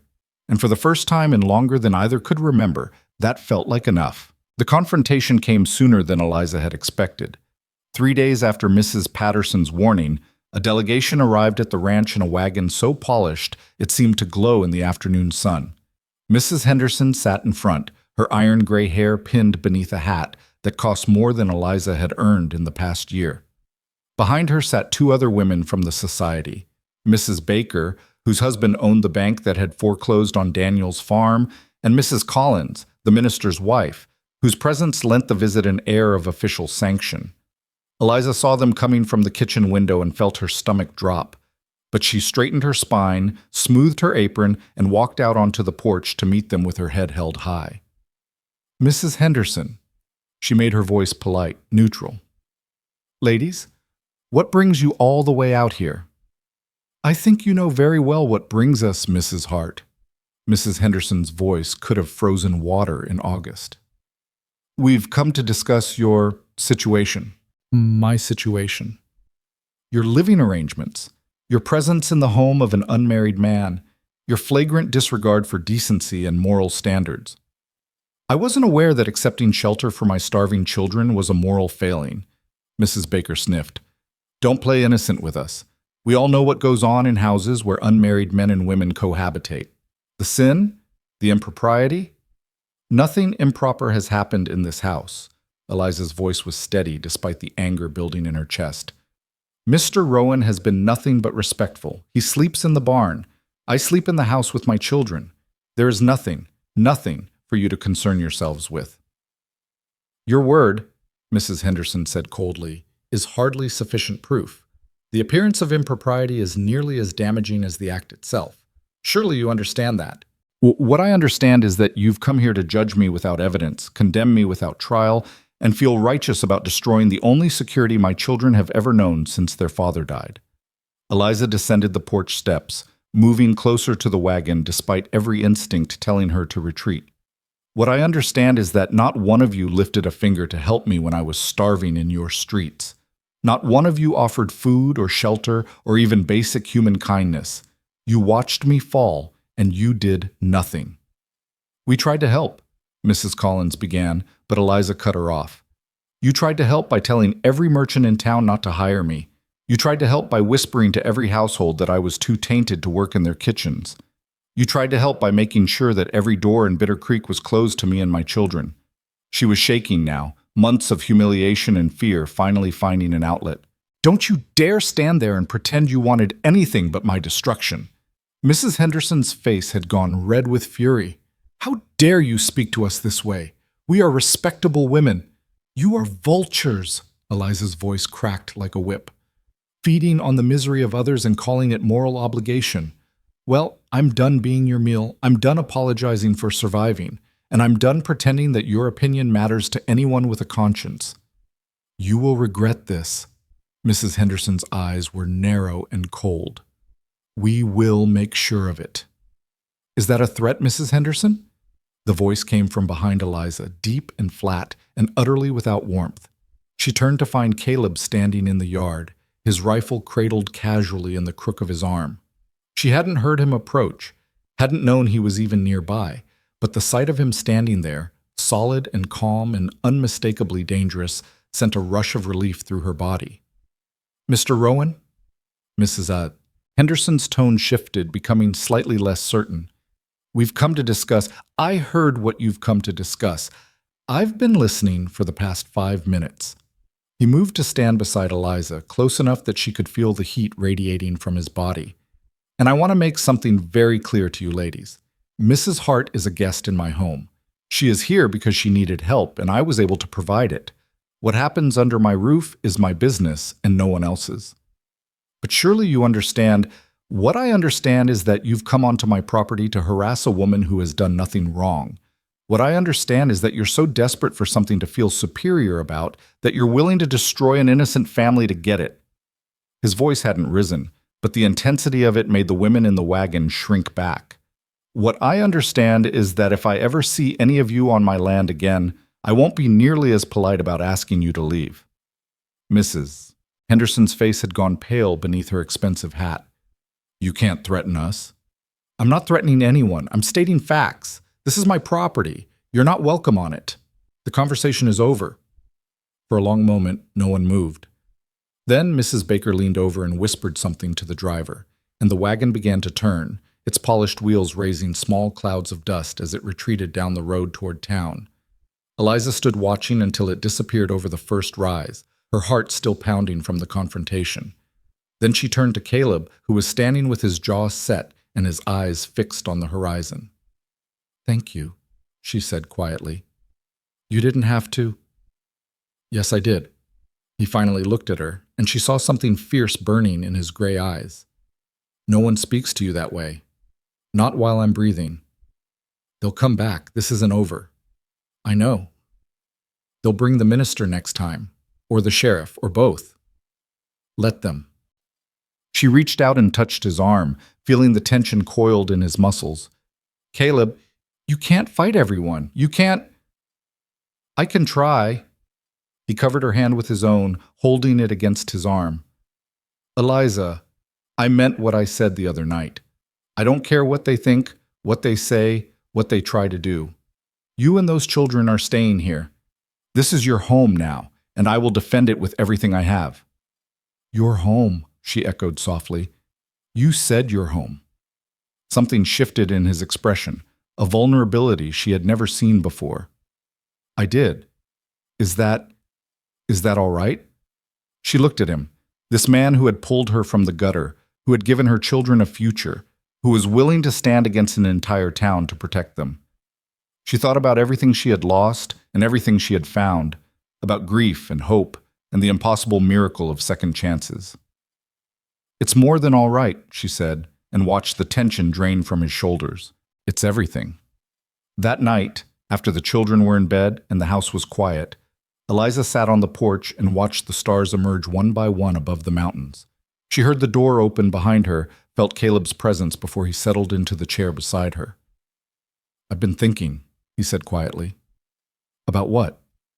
About how to make this easier, for you, for the children, for all of us. She turned to look at him, his profile sharp against the darkening sky. What do you mean? He was silent for a long moment, and when he spoke, his voice was rough. I know it's too soon. I know we barely know each other. But if we were married, if you had my name, my protection, they couldn't touch you. They couldn't say anything, couldn't do anything. You'd be safe. Eliza's breath caught in her throat. Are you proposing to me? No, not really. Not yet. He finally turned to look at her, and in the starlight, his eyes were softer than she had ever seen them. I'm asking if it's something you might consider, someday. When you're ready. If you're ever ready. She thought about Daniel, about the love they had shared and the life they had built, and the way it had all crumbled to dust. She thought about the fear that had been her constant companion for so long, the certainty that she would never be safe again, never be loved again, never be whole again.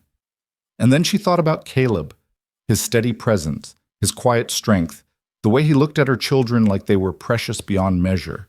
She thought about the life they could build together, the home they could make, the family they could become. I might consider it, she said softly. Someday, when we're both ready. He nodded, accepting her answer without pushing for more. That's all I needed to know. They sat together in the darkness, not touching, but connected by something stronger than touch. The stars wheeled overhead, the mountains stood sentinel on the horizon, and somewhere in the distance, a coyote called to its mate. It wasn't a fairy tale. It wasn't a rescue. It was something messier and more complicated than that. Two broken people finding in each other the strength to keep going. Two people who had lost everything discovering that maybe, just maybe, they still had something left to give. The storms weren't over. The judgment would continue, the whispers would grow louder, the threats would become more real. But they would face it together, this unlikely family forged in desperation and tempered by something that was beginning, slowly and tentatively, to feel like love. And in that moment, watching the stars and feeling the warmth of Caleb's presence beside her, Eliza allowed herself to believe that everything might actually be okay. Not perfect, not easy, but okay. For now, that was more than enough. The autumn arrived with a sudden ferocity that caught even Caleb off guard, sweeping down from the mountains in sheets of cold wind that stripped the last golden leaves from the aspens and left the world looking raw and exposed. Eliza stood at the kitchen window watching the first frost crystallize on the grass and felt the seasons change echo something inside her own heart, a sense of things ending and beginning, of old chapters closing and new ones waiting to be written.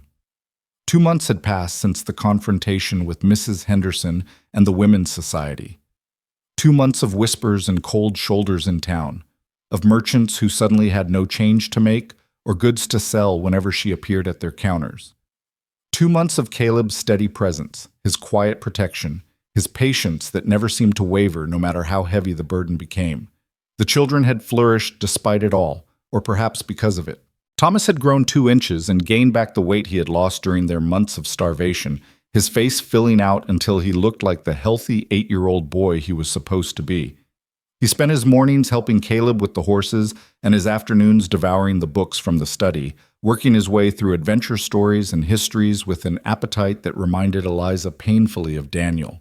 Her husband had loved books too, had dreamed of sending Thomas to a proper school someday, of giving him opportunities that life on the frontier rarely provided. Lily had become Caleb's shadow, following him around the ranch with her constant stream of chatter and questions that would have exhausted anyone else. But Caleb answered each one with the same patient attention, explaining how to mend a fence, or why the cows needed to be moved to different pastures, or what the different bird calls meant. He had taught her to identify tracks in the mud, to predict weather from the clouds, to whistle loud enough to call the dogs from the far side of the property. And somewhere along the way, without anyone quite noticing when it happened, she had stopped calling him Mr. Rowan and started calling him simply Caleb. "Caleb says we might get snow next week," she announced one evening at dinner, her small face serious with the weight of this meteorological prediction. "He says he can feel it in his bones." "Can he now?" Eliza smiled at Caleb across the table, catching the slight embarrassment that flickered across his features. "It's not magic," he said gruffly.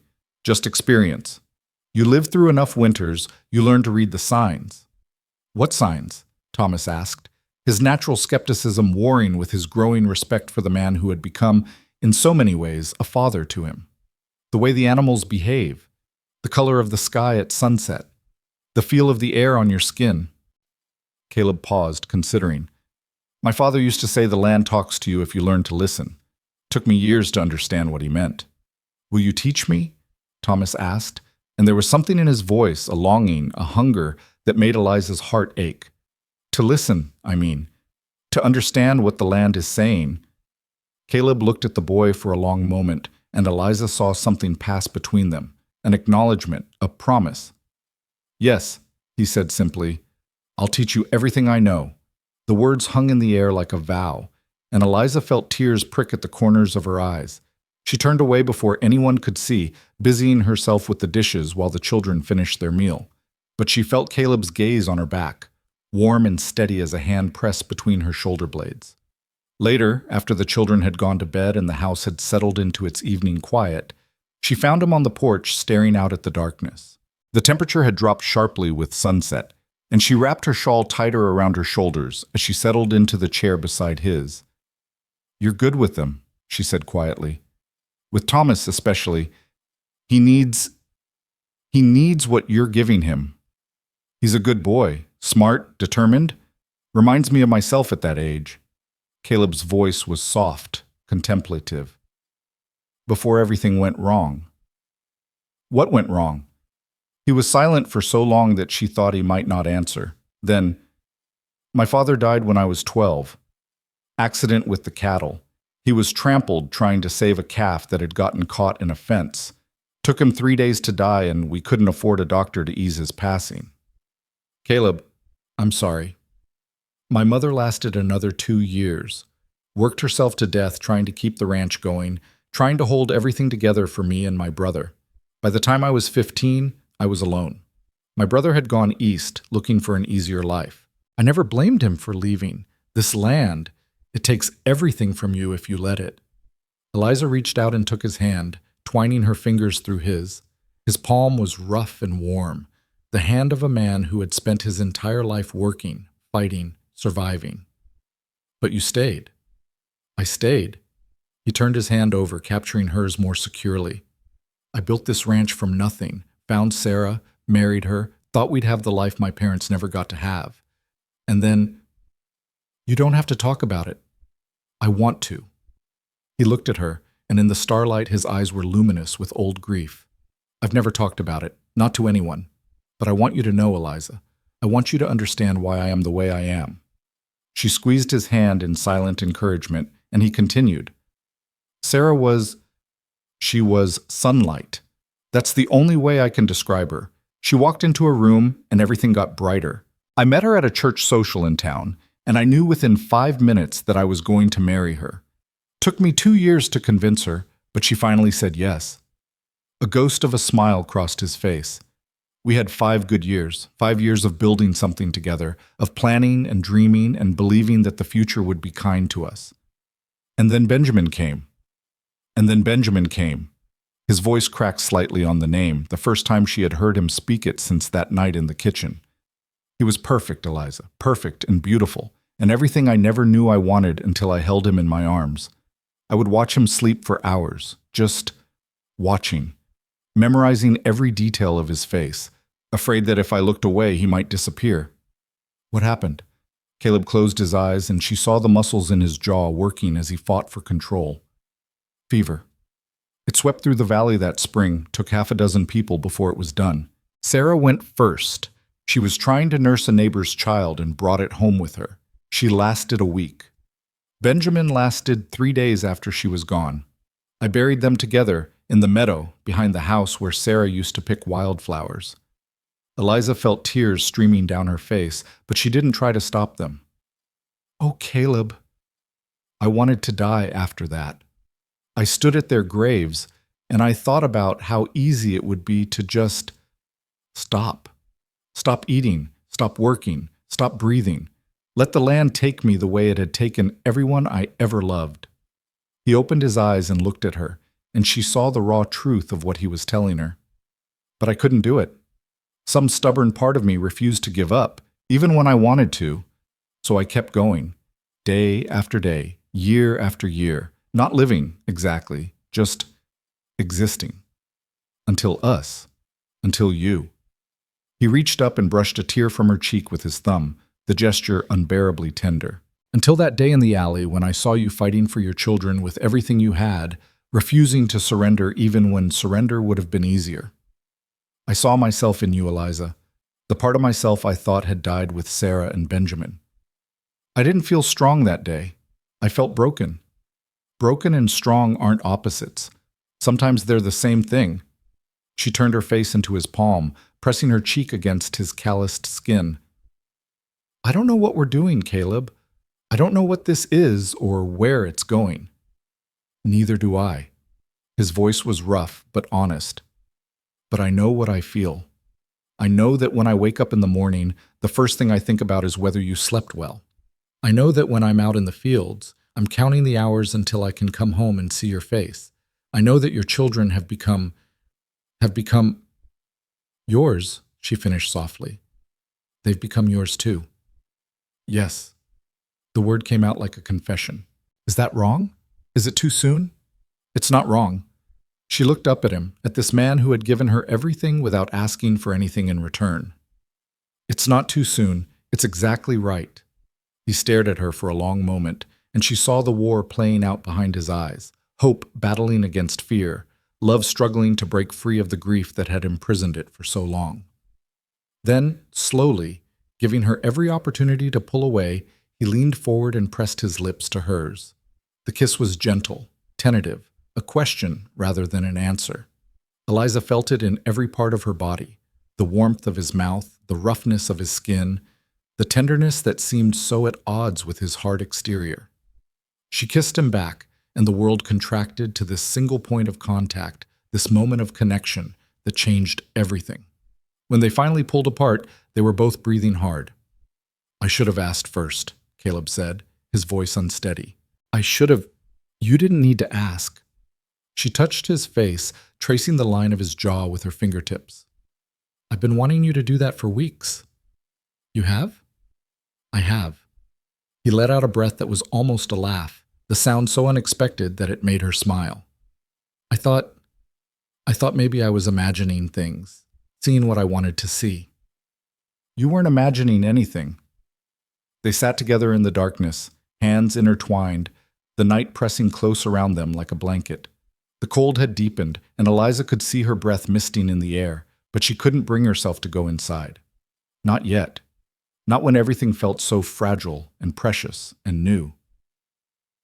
"I should tell you something," Caleb said eventually. "About the town. About what's coming."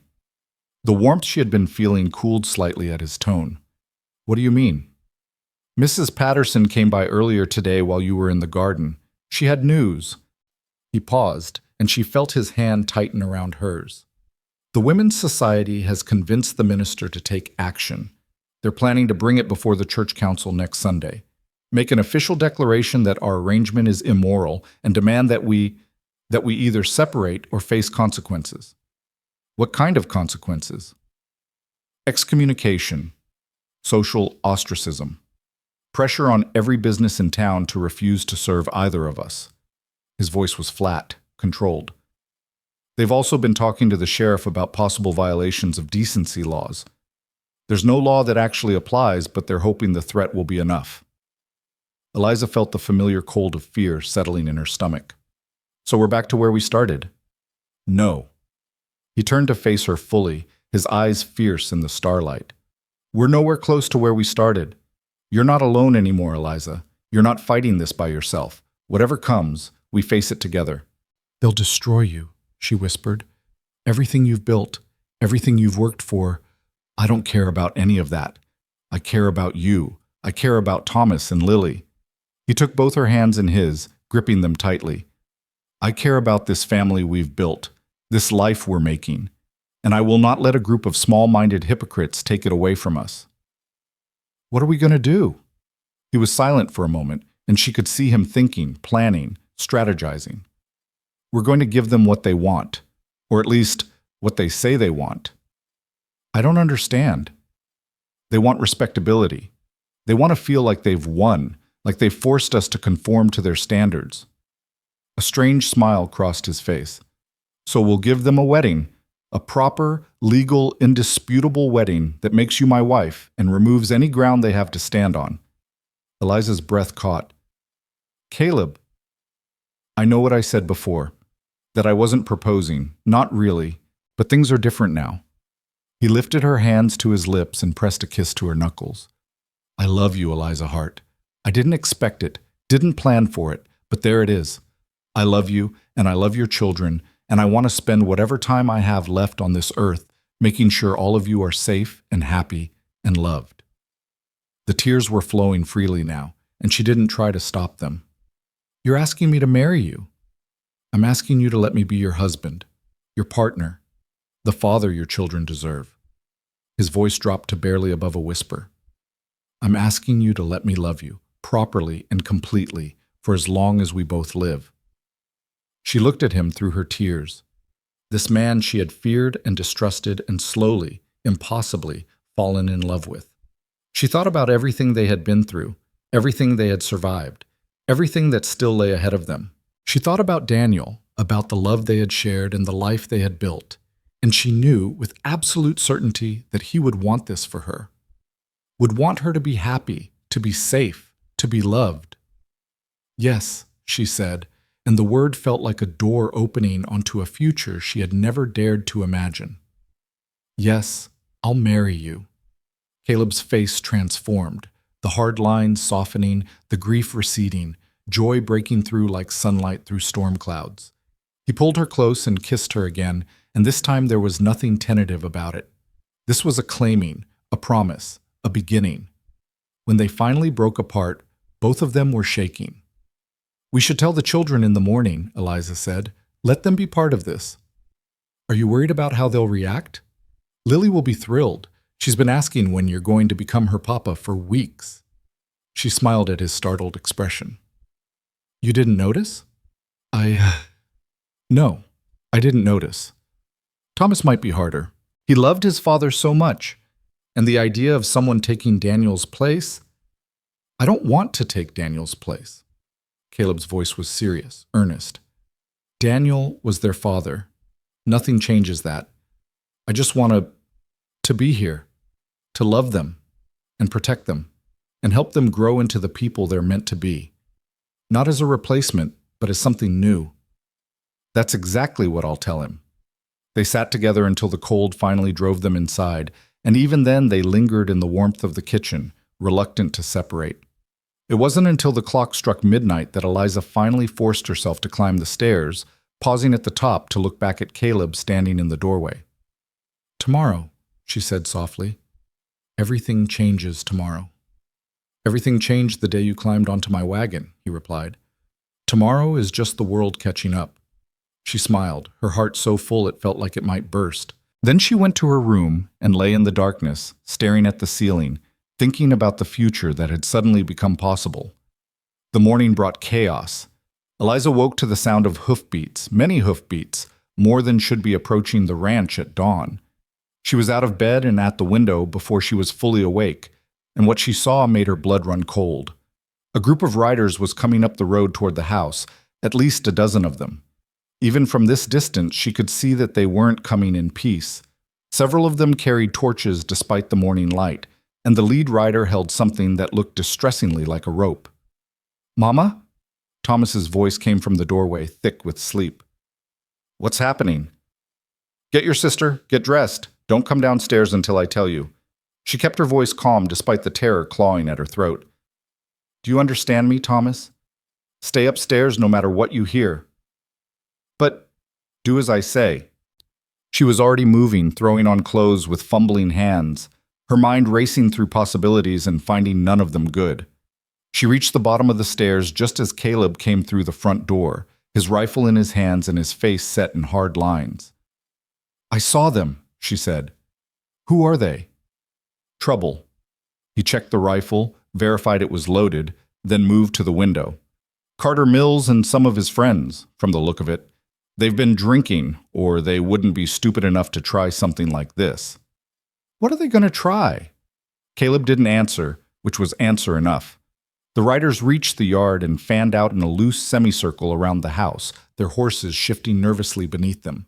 Carter Mills sat at the center, his face red with drink and rage, the rope in his hands forming a noose that made Eliza's stomach lurch. "Rowan!" Carter's voice was a slurred shout. "Get out here and face us like a man!" Caleb stepped onto the porch, his rifle held casually but ready. Eliza followed, refusing to cower inside while he faced this alone. "You're on my property, Mills." Caleb's voice was flat, calm. "I suggest you leave before you do something you'll regret." "The only thing I regret is not doing this sooner." Carter's eyes moved to Eliza, and the hatred in them was naked and ugly. "You've been harboring that whore for months, Rowan, letting her live in your house, corrupting everything she touches. It's time someone did something about it. If you have a problem with how I live my life, take it up with the law. This vigilante nonsense is beneath even you." "The law?" Carter laughed, and several of his companions joined in. "The law doesn't care about women like her, but we do. We care about keeping our town decent, keeping our families safe from her kind." "Her kind." Caleb's voice dropped to something dangerous. "You mean widows? Mothers? Women who had the misfortune of losing their husbands and being left with nothing?" "I mean women who spread their legs for any man willing to take them in." Carter spat on the ground. "I mean women who corrupt decent households and ruin good men. I mean women who should have been run out of town months ago." Eliza felt the words like physical blows, but she didn't flinch. She had heard worse. She had survived worse. And she would not give this man the satisfaction of seeing her cower. "You're a coward, Carter Mills." Her voice rang out clear and strong, surprising even herself. A coward and a bully who can't stand to see a woman refuse him. That's what this is really about, isn't it? I said no to you in that alley, and your pride couldn't take it.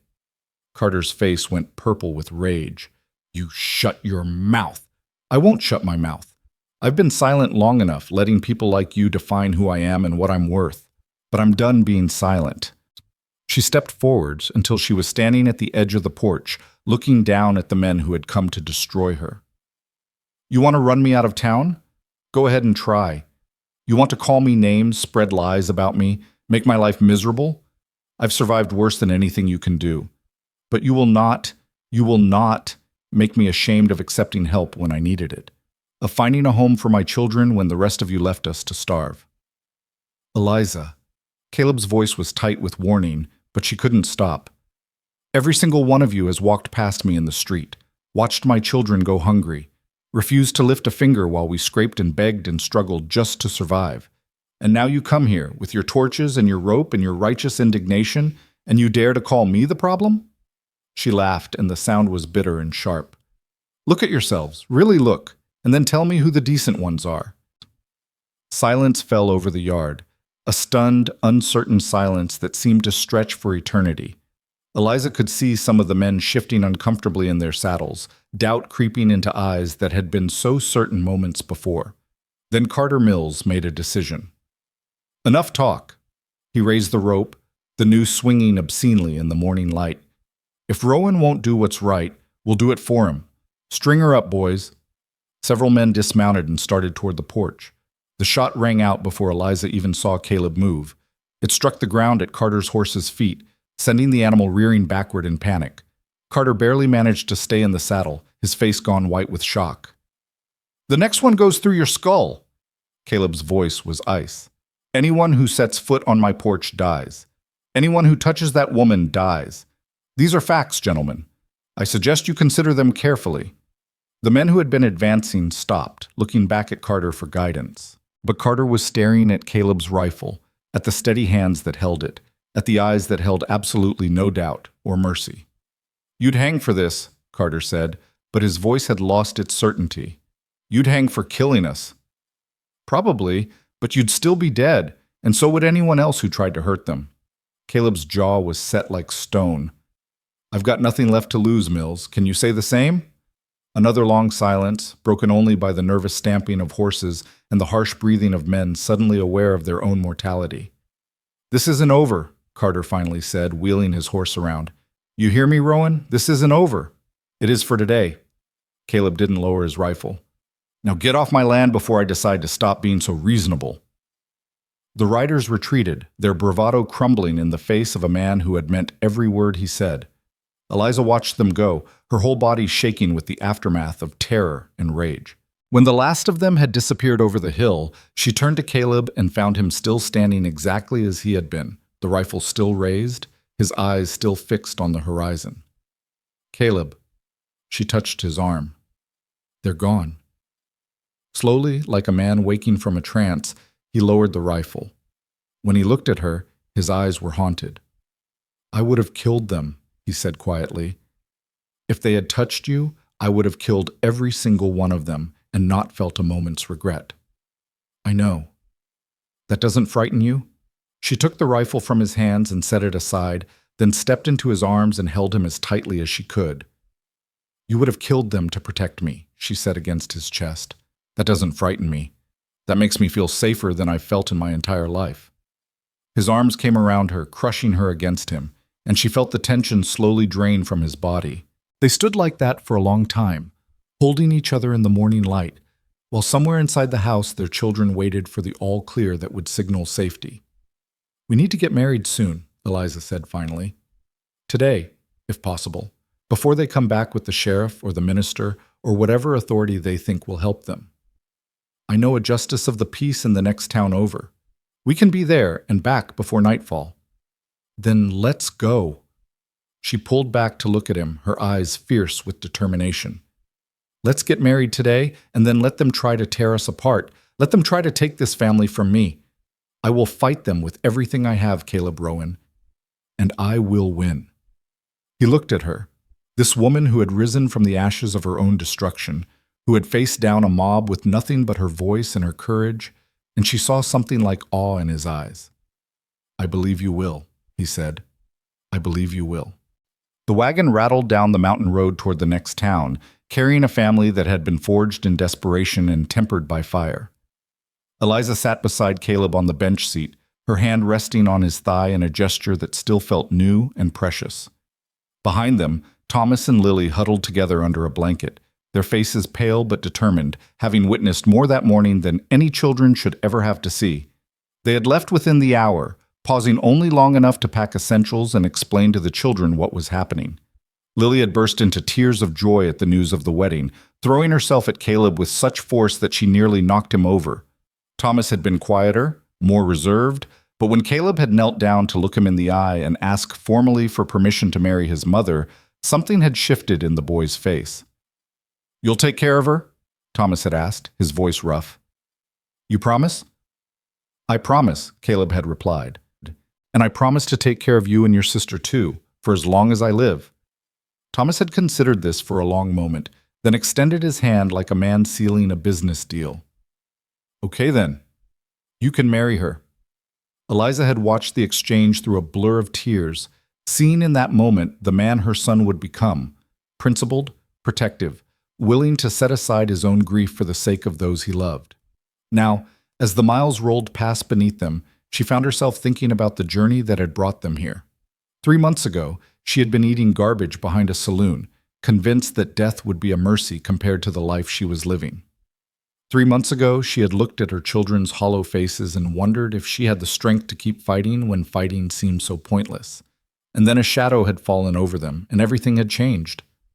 "You're quiet," Caleb said, his voice cutting through her reverie. "Having second thoughts?" "No." She squeezed his leg reassuringly. "Just remembering, thinking about how far we've come. We still have far to go. This wedding won't solve everything." "I know, but it's a start." She looked up at him, at the profile she had come to love, the strong jaw, the gray eyes, the lines around his mouth that deepened when he smiled, which he did more often now than when she had first met him. "And I'd rather face what's coming as your wife than as anything else." He glanced down at her, and she saw the warmth in his expression, the love he no longer tried to hide. "I never thought I'd marry again. After Sarah, I couldn't imagine wanting to. But you, Eliza, you've made me want things I thought were dead and buried. Is that good or bad?" "It's terrifying." A small smile curved his lips. "And wonderful, both at the same time."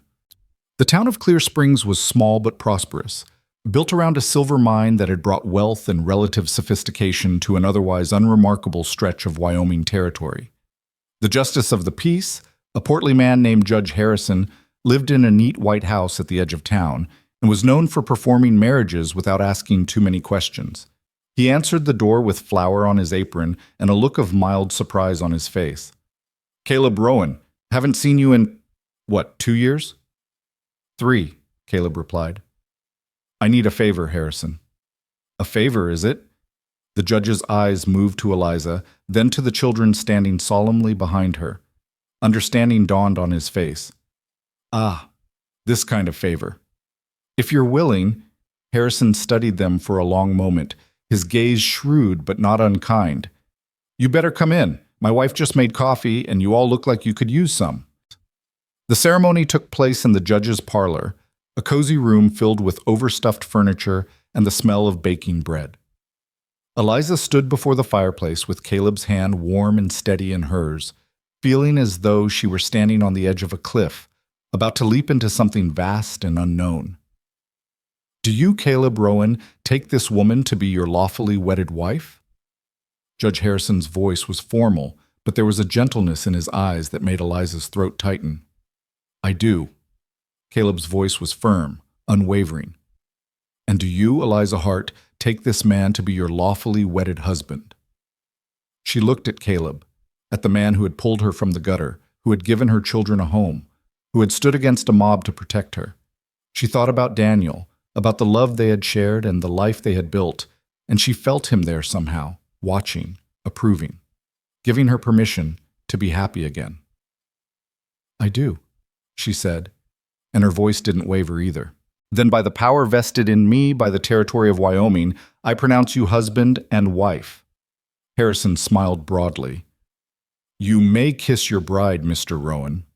Caleb drew her close and kissed her, gentle and brief, but full of promise.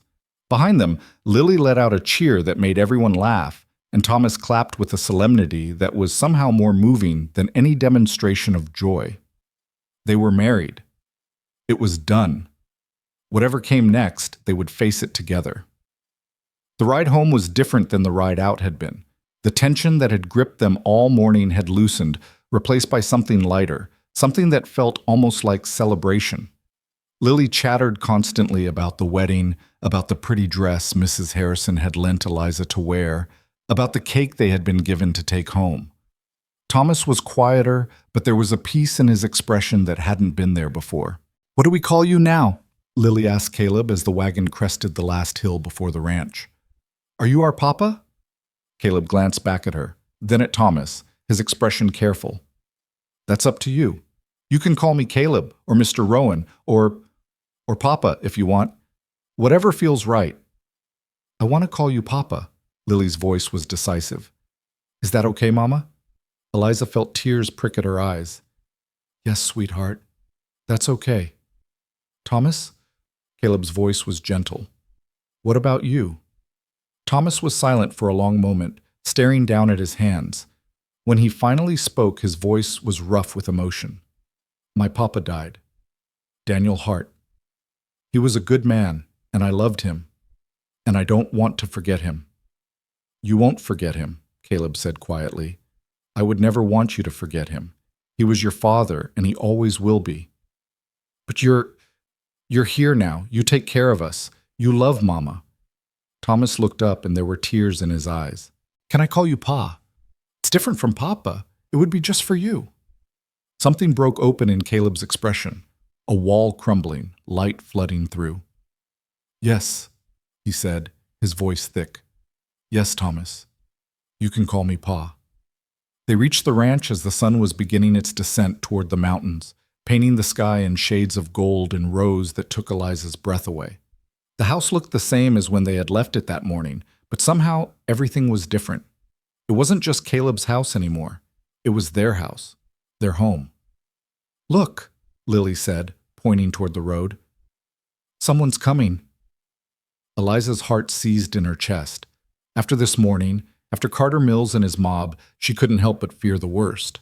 But as the approaching figure drew closer, she realized it was just one rider, an older man on a tired horse, his face weathered by sun and time. "That's Sheriff Cooper," Caleb said, his voice carefully neutral. "From Bitter Creek."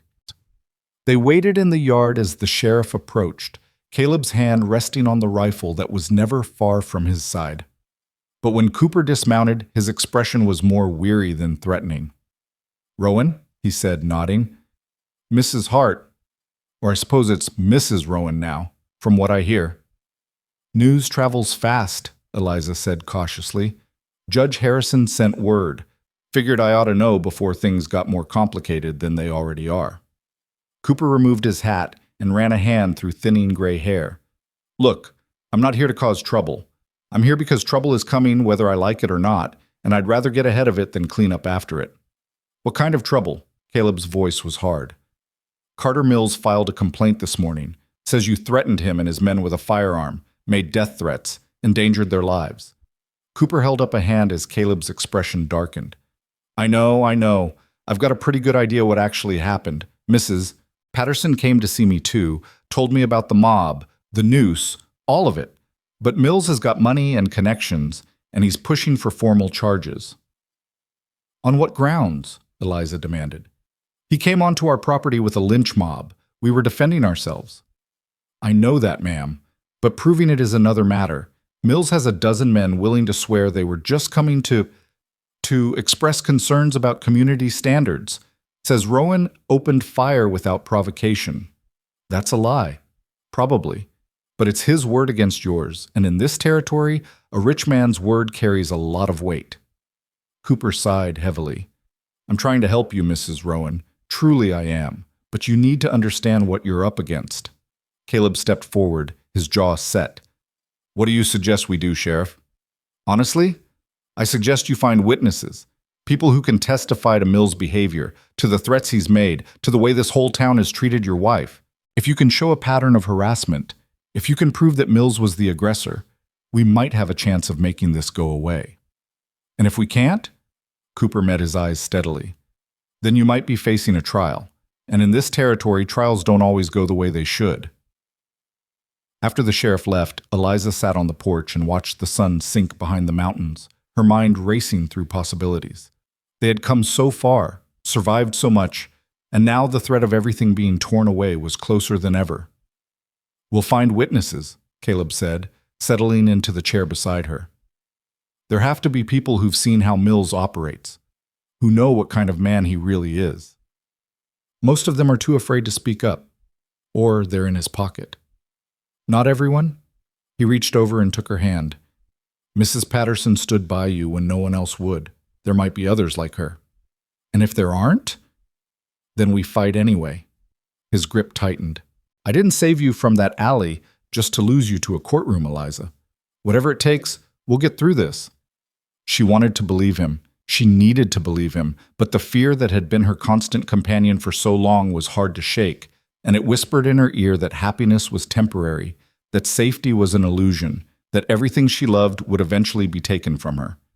Then Lily's voice drifted out from inside the house, singing some nonsense song she had made up, and Thomas's laughter followed, the first time Eliza had heard him laugh, really laugh, in months. She looked at Caleb, at this man who had become her husband, her partner, her home. Whatever it takes, she agreed, together. The weeks that followed were a strange mixture of joy and dread. Life on the ranch continued in its familiar rhythms, meals prepared, animals tended, children taught and loved and nurtured. But beneath it all ran a current of anxiety, a knowledge that the sword hanging over their heads could fall at any moment. Mrs. Patterson proved to be an invaluable ally. She came to the ranch twice a week, bringing supplies and news and, most importantly, names. Names of people who had been wronged by Carter Mills. Names of women he had harassed, men he had cheated, families he had driven off their land through intimidation and fraud.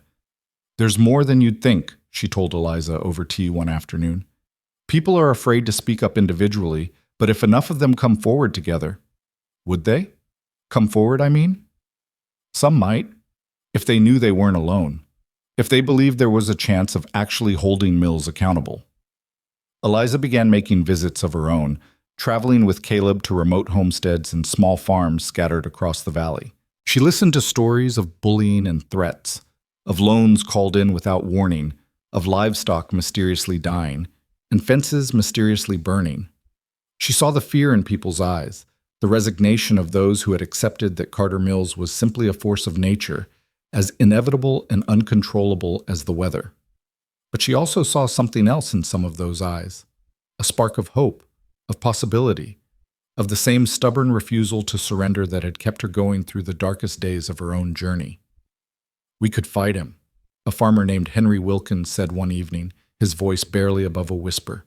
If we all stood together, we could fight him. Would you? Caleb asked. Would you stand up in a courtroom and tell the truth about what he's done? Henry looked at his wife, at his children playing in the next room, at the modest home he had built with his own hands. Yes, he said finally. Yes, I think I would. If it meant my kids could grow up in a town where men like Carter Mills don't get to do whatever they want. By the time the trial date arrived, Eliza had gathered statements from 17 people willing to testify against Carter Mills. 17 families who had been waiting, some of them for years, for someone to stand up and say that enough was enough. The trial was held in the Bitter Creek Courthouse, a modest building that had never seen so many spectators crammed into its wooden benches.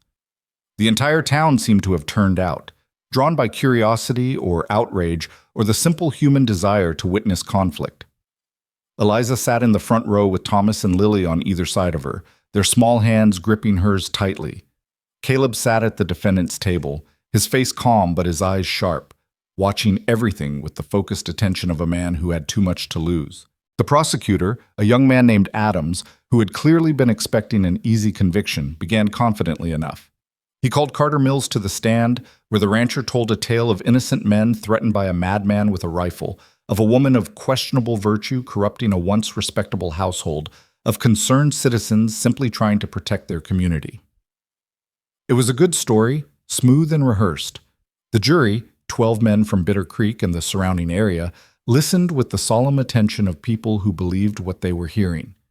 Then the defense attorney stood up. He was an older man named Blackwood, hired by Caleb at considerable expense, with a reputation for taking on cases that others considered hopeless. He approached Carter Mills with a smile that didn't reach his eyes. "Mr. Mills, you've testified that you came to the Rowan Ranch out of concern for community standards. Is that correct?" "That's right. And you brought a dozen armed men with you because, for protection, Rowan has a violent reputation." "I see. And the rope? The noose that several witnesses saw you carrying, was that also for protection?" Carter's face reddened. "I don't know what you're talking about." "No? Perhaps this will refresh your memory." Blackwood held up a coil of rope, the noose still tied at one end. "This was found on your property yesterday, Mr. Mills. The knot is quite distinctive, wouldn't you say?" The courtroom erupted in murmurs. The judge banged his gavel for silence, but Eliza could see the damage had been done. Several jurors were staring at the rope with expressions of horror. From there, the trial became a cascade of revelations. One by one, Blackwood called his witnesses, farmers and shopkeepers, mothers and fathers, ordinary people who had suffered under Carter Mills' tyranny for years. They told their stories with voices that shook but never wavered, and with each testimony, the picture of Mills as a concerned citizen crumbled a little more. Henry Wilkins described how Mills had poisoned his cattle after he refused to sell his land. A woman named Sarah Jenkins told how Mills had threatened her children when her husband tried to run against him for the county council. A former employee revealed that Mills kept records of bribes paid to local officials, records that Blackwood produced with a flourish that made the prosecutor turn pale. But it was Mrs. Patterson who delivered the most damaging testimony of all. "I've lived in this town for 40 years, she said, her voice steady despite her age. "I've watched Carter Mills destroy anyone who stood in his way. I've watched good people driven from their homes, families torn apart, lives ruined, and I've stayed silent because I was afraid." She paused, her eyes moving to Eliza. But then I watched a young widow and her children starving in our streets, and I watched this town turn its back on them because Carter Mills made it clear that anyone who helped them would suffer, and I realized that my silence made me complicit in their suffering." "Mrs. Patterson," Blackwood said gently, "can you tell the court what you witnessed on the morning of October 15th? "I can. I was at the Rowan Ranch delivering supplies when Carter Mills arrived with his mob. I saw the rope. I heard the threats. I watched him promise to hang Mrs. Rowan, Mrs. Hart, as she was then, while his men cheered." Her voice hardened. "And I watched Caleb Rowan stand between that woman and a lynching with nothing but his rifle and his courage." The silence in the courtroom was absolute. "That man," Mrs. Patterson continued, pointing at Caleb, "didn't threaten anyone. He defended his home and his family against murderers. If that's a crime in this territory, then I despair for all of us." The jury deliberated for less than an hour. When they returned with a verdict of not guilty for Caleb and recommended charges against Carter Mills for attempted murder, conspiracy, and a dozen other offenses, the courtroom exploded into chaos. Some people cheered, others shouted in outrage, but Eliza heard none of it. She was too busy fighting her way through the crowd to reach her husband, throwing herself into his arms with a sob of relief that she couldn't contain. "It's over," she whispered against his chest. "It's finally over." "Not quite," he murmured into her hair. "But the hardest part is done." She pulled back to look at him, at the face she had come to love more than she had ever thought possible. "What do you mean?" "I mean, we still have a life to build, a home to make, children to raise." He smiled, and it transformed his face, the grief that had haunted him for so long finally beginning to fade. "I mean, we have a future now, Eliza. a real future, and I intend to make the most of it. The months that followed brought changes that Eliza could never have predicted. Carter Mills was convicted on multiple charges and sentenced to 15 years in the territorial prison. His ranch was seized to pay restitution to his victims, and the land was divided among the families he had wronged. Henry Wilkins bought a parcel that doubled his holdings. Sarah Jenkins used her share to open a dress shop in town. The balance of power in Bitter Creek shifted, slowly but unmistakably, towards something more just. The Women's Society disbanded after Mrs. Henderson moved away in disgrace, her husband's involvement in Mills schemes having been exposed during the trial. A new group formed in its place, one that focused on actually helping those in need rather than judging them. Eliza was invited to join, and after some hesitation, she accepted. It felt like a victory, small but significant. The ranch prospered under Caleb's careful management and Eliza's tireless work. They expanded the herd, repaired the outbuildings, planted an orchard that would take years to bear fruit, but represented hope for the future. Thomas proved to have a natural gift with horses, and Caleb began teaching him the business of ranching with a patience and dedication that made Eliza's heart swell every time she watched them together. And on a warm spring morning, exactly 1 year after Eliza had crouched behind the saloon, eating garbage with her children, she stood in the meadow behind the house and watched Caleb plant a rosebush beside the graves of Sarah and Benjamin. "I want them to know," he said quietly, his hands gentle in the soil. "I want them to know that I found happiness again, that I didn't give up." "They know," Eliza said, kneeling beside him. "Wherever they are, they know." He looked at her, and she saw tears on his cheeks, the first time she had ever seen him cry. "I love them so much, I still do." "I know. And I love you for that, the way you love them. It's part of what makes you who you are." She took his hand, dirt and all. "They're part of our family now too, Caleb. Part of the story we're building together." He nodded slowly, accepting her words, accepting the complicated truth that love didn't diminish when it was shared. It multiplied. That grief and joy could coexist, that the past and the future could be held in the same heart without either one diminishing the other. "I want to show you something," he said, rising and pulling her to her feet. "I've been working on it for weeks, but I wanted to wait until today." He led her to the house, up the stairs, down the hallway to the door she had never opened since that first day when she had glimpsed the nursery and understood his loss. "Caleb," she said, her voice uncertain, "you don't have to." "I want to." He opened the door. The room had been transformed. The faded yellow walls had been repainted a soft green. The dusty furniture had been cleaned and rearranged. The cradle was gone, replaced by a small desk and chair. The rag doll still sat on the bed, but it had been joined by new toys, a wooden horse, a set of blocks, a picture book with bright illustrations. "For Lily," Caleb said quietly. "If she wants it. She's getting too old to share a room with Thomas. I thought she might like a space of her own." Eliza looked at the room, at the love and care that had gone into every detail, and felt her heart overflow. "You kept the doll." "Sarah made it for Benjamin before he was born. It seemed wrong to put it away, but I thought maybe Lily could take care of it now, give it a new home. She'll love it." Eliza turned to face him, cupping his face in her hands. "She'll love it because it came from you, because you thought of her, because you've become her father in every way that matters." He leaned into her touch, closing his eyes. "I never thought I'd be a father again. Never thought I'd want to be. But you are. You're Thomas's pa and Lily's papa, and you're going to be—" She stopped, suddenly uncertain. His eyes opened. "Going to be what?" She took a deep breath. She had been waiting for the right moment to tell him, but somehow this moment, standing in this room that represented so much pain transformed into hope, felt perfect. "You're going to be a father again," she said softly. "In about 7 months, if my calculations are correct." Caleb stared at her. For a long moment, he didn't speak, didn't move, didn't seem to breathe. Then his face crumpled, and he pulled her into an embrace so tight she could barely breathe. "Are you sure?" His voice was muffled against her hair. "I'm sure. I've been sure for weeks, but I wanted to wait until I was certain, until—" He kissed her, cutting off her words, and she felt the joy and terror and overwhelming love that was coursing through him. When he finally pulled back, his eyes were shining. "A baby," he whispered. "Our baby. Our baby. Yours and mine." She smiled through her own tears. A new beginning. They stood together in the transformed nursery, holding each other as the spring sunlight streamed through the window.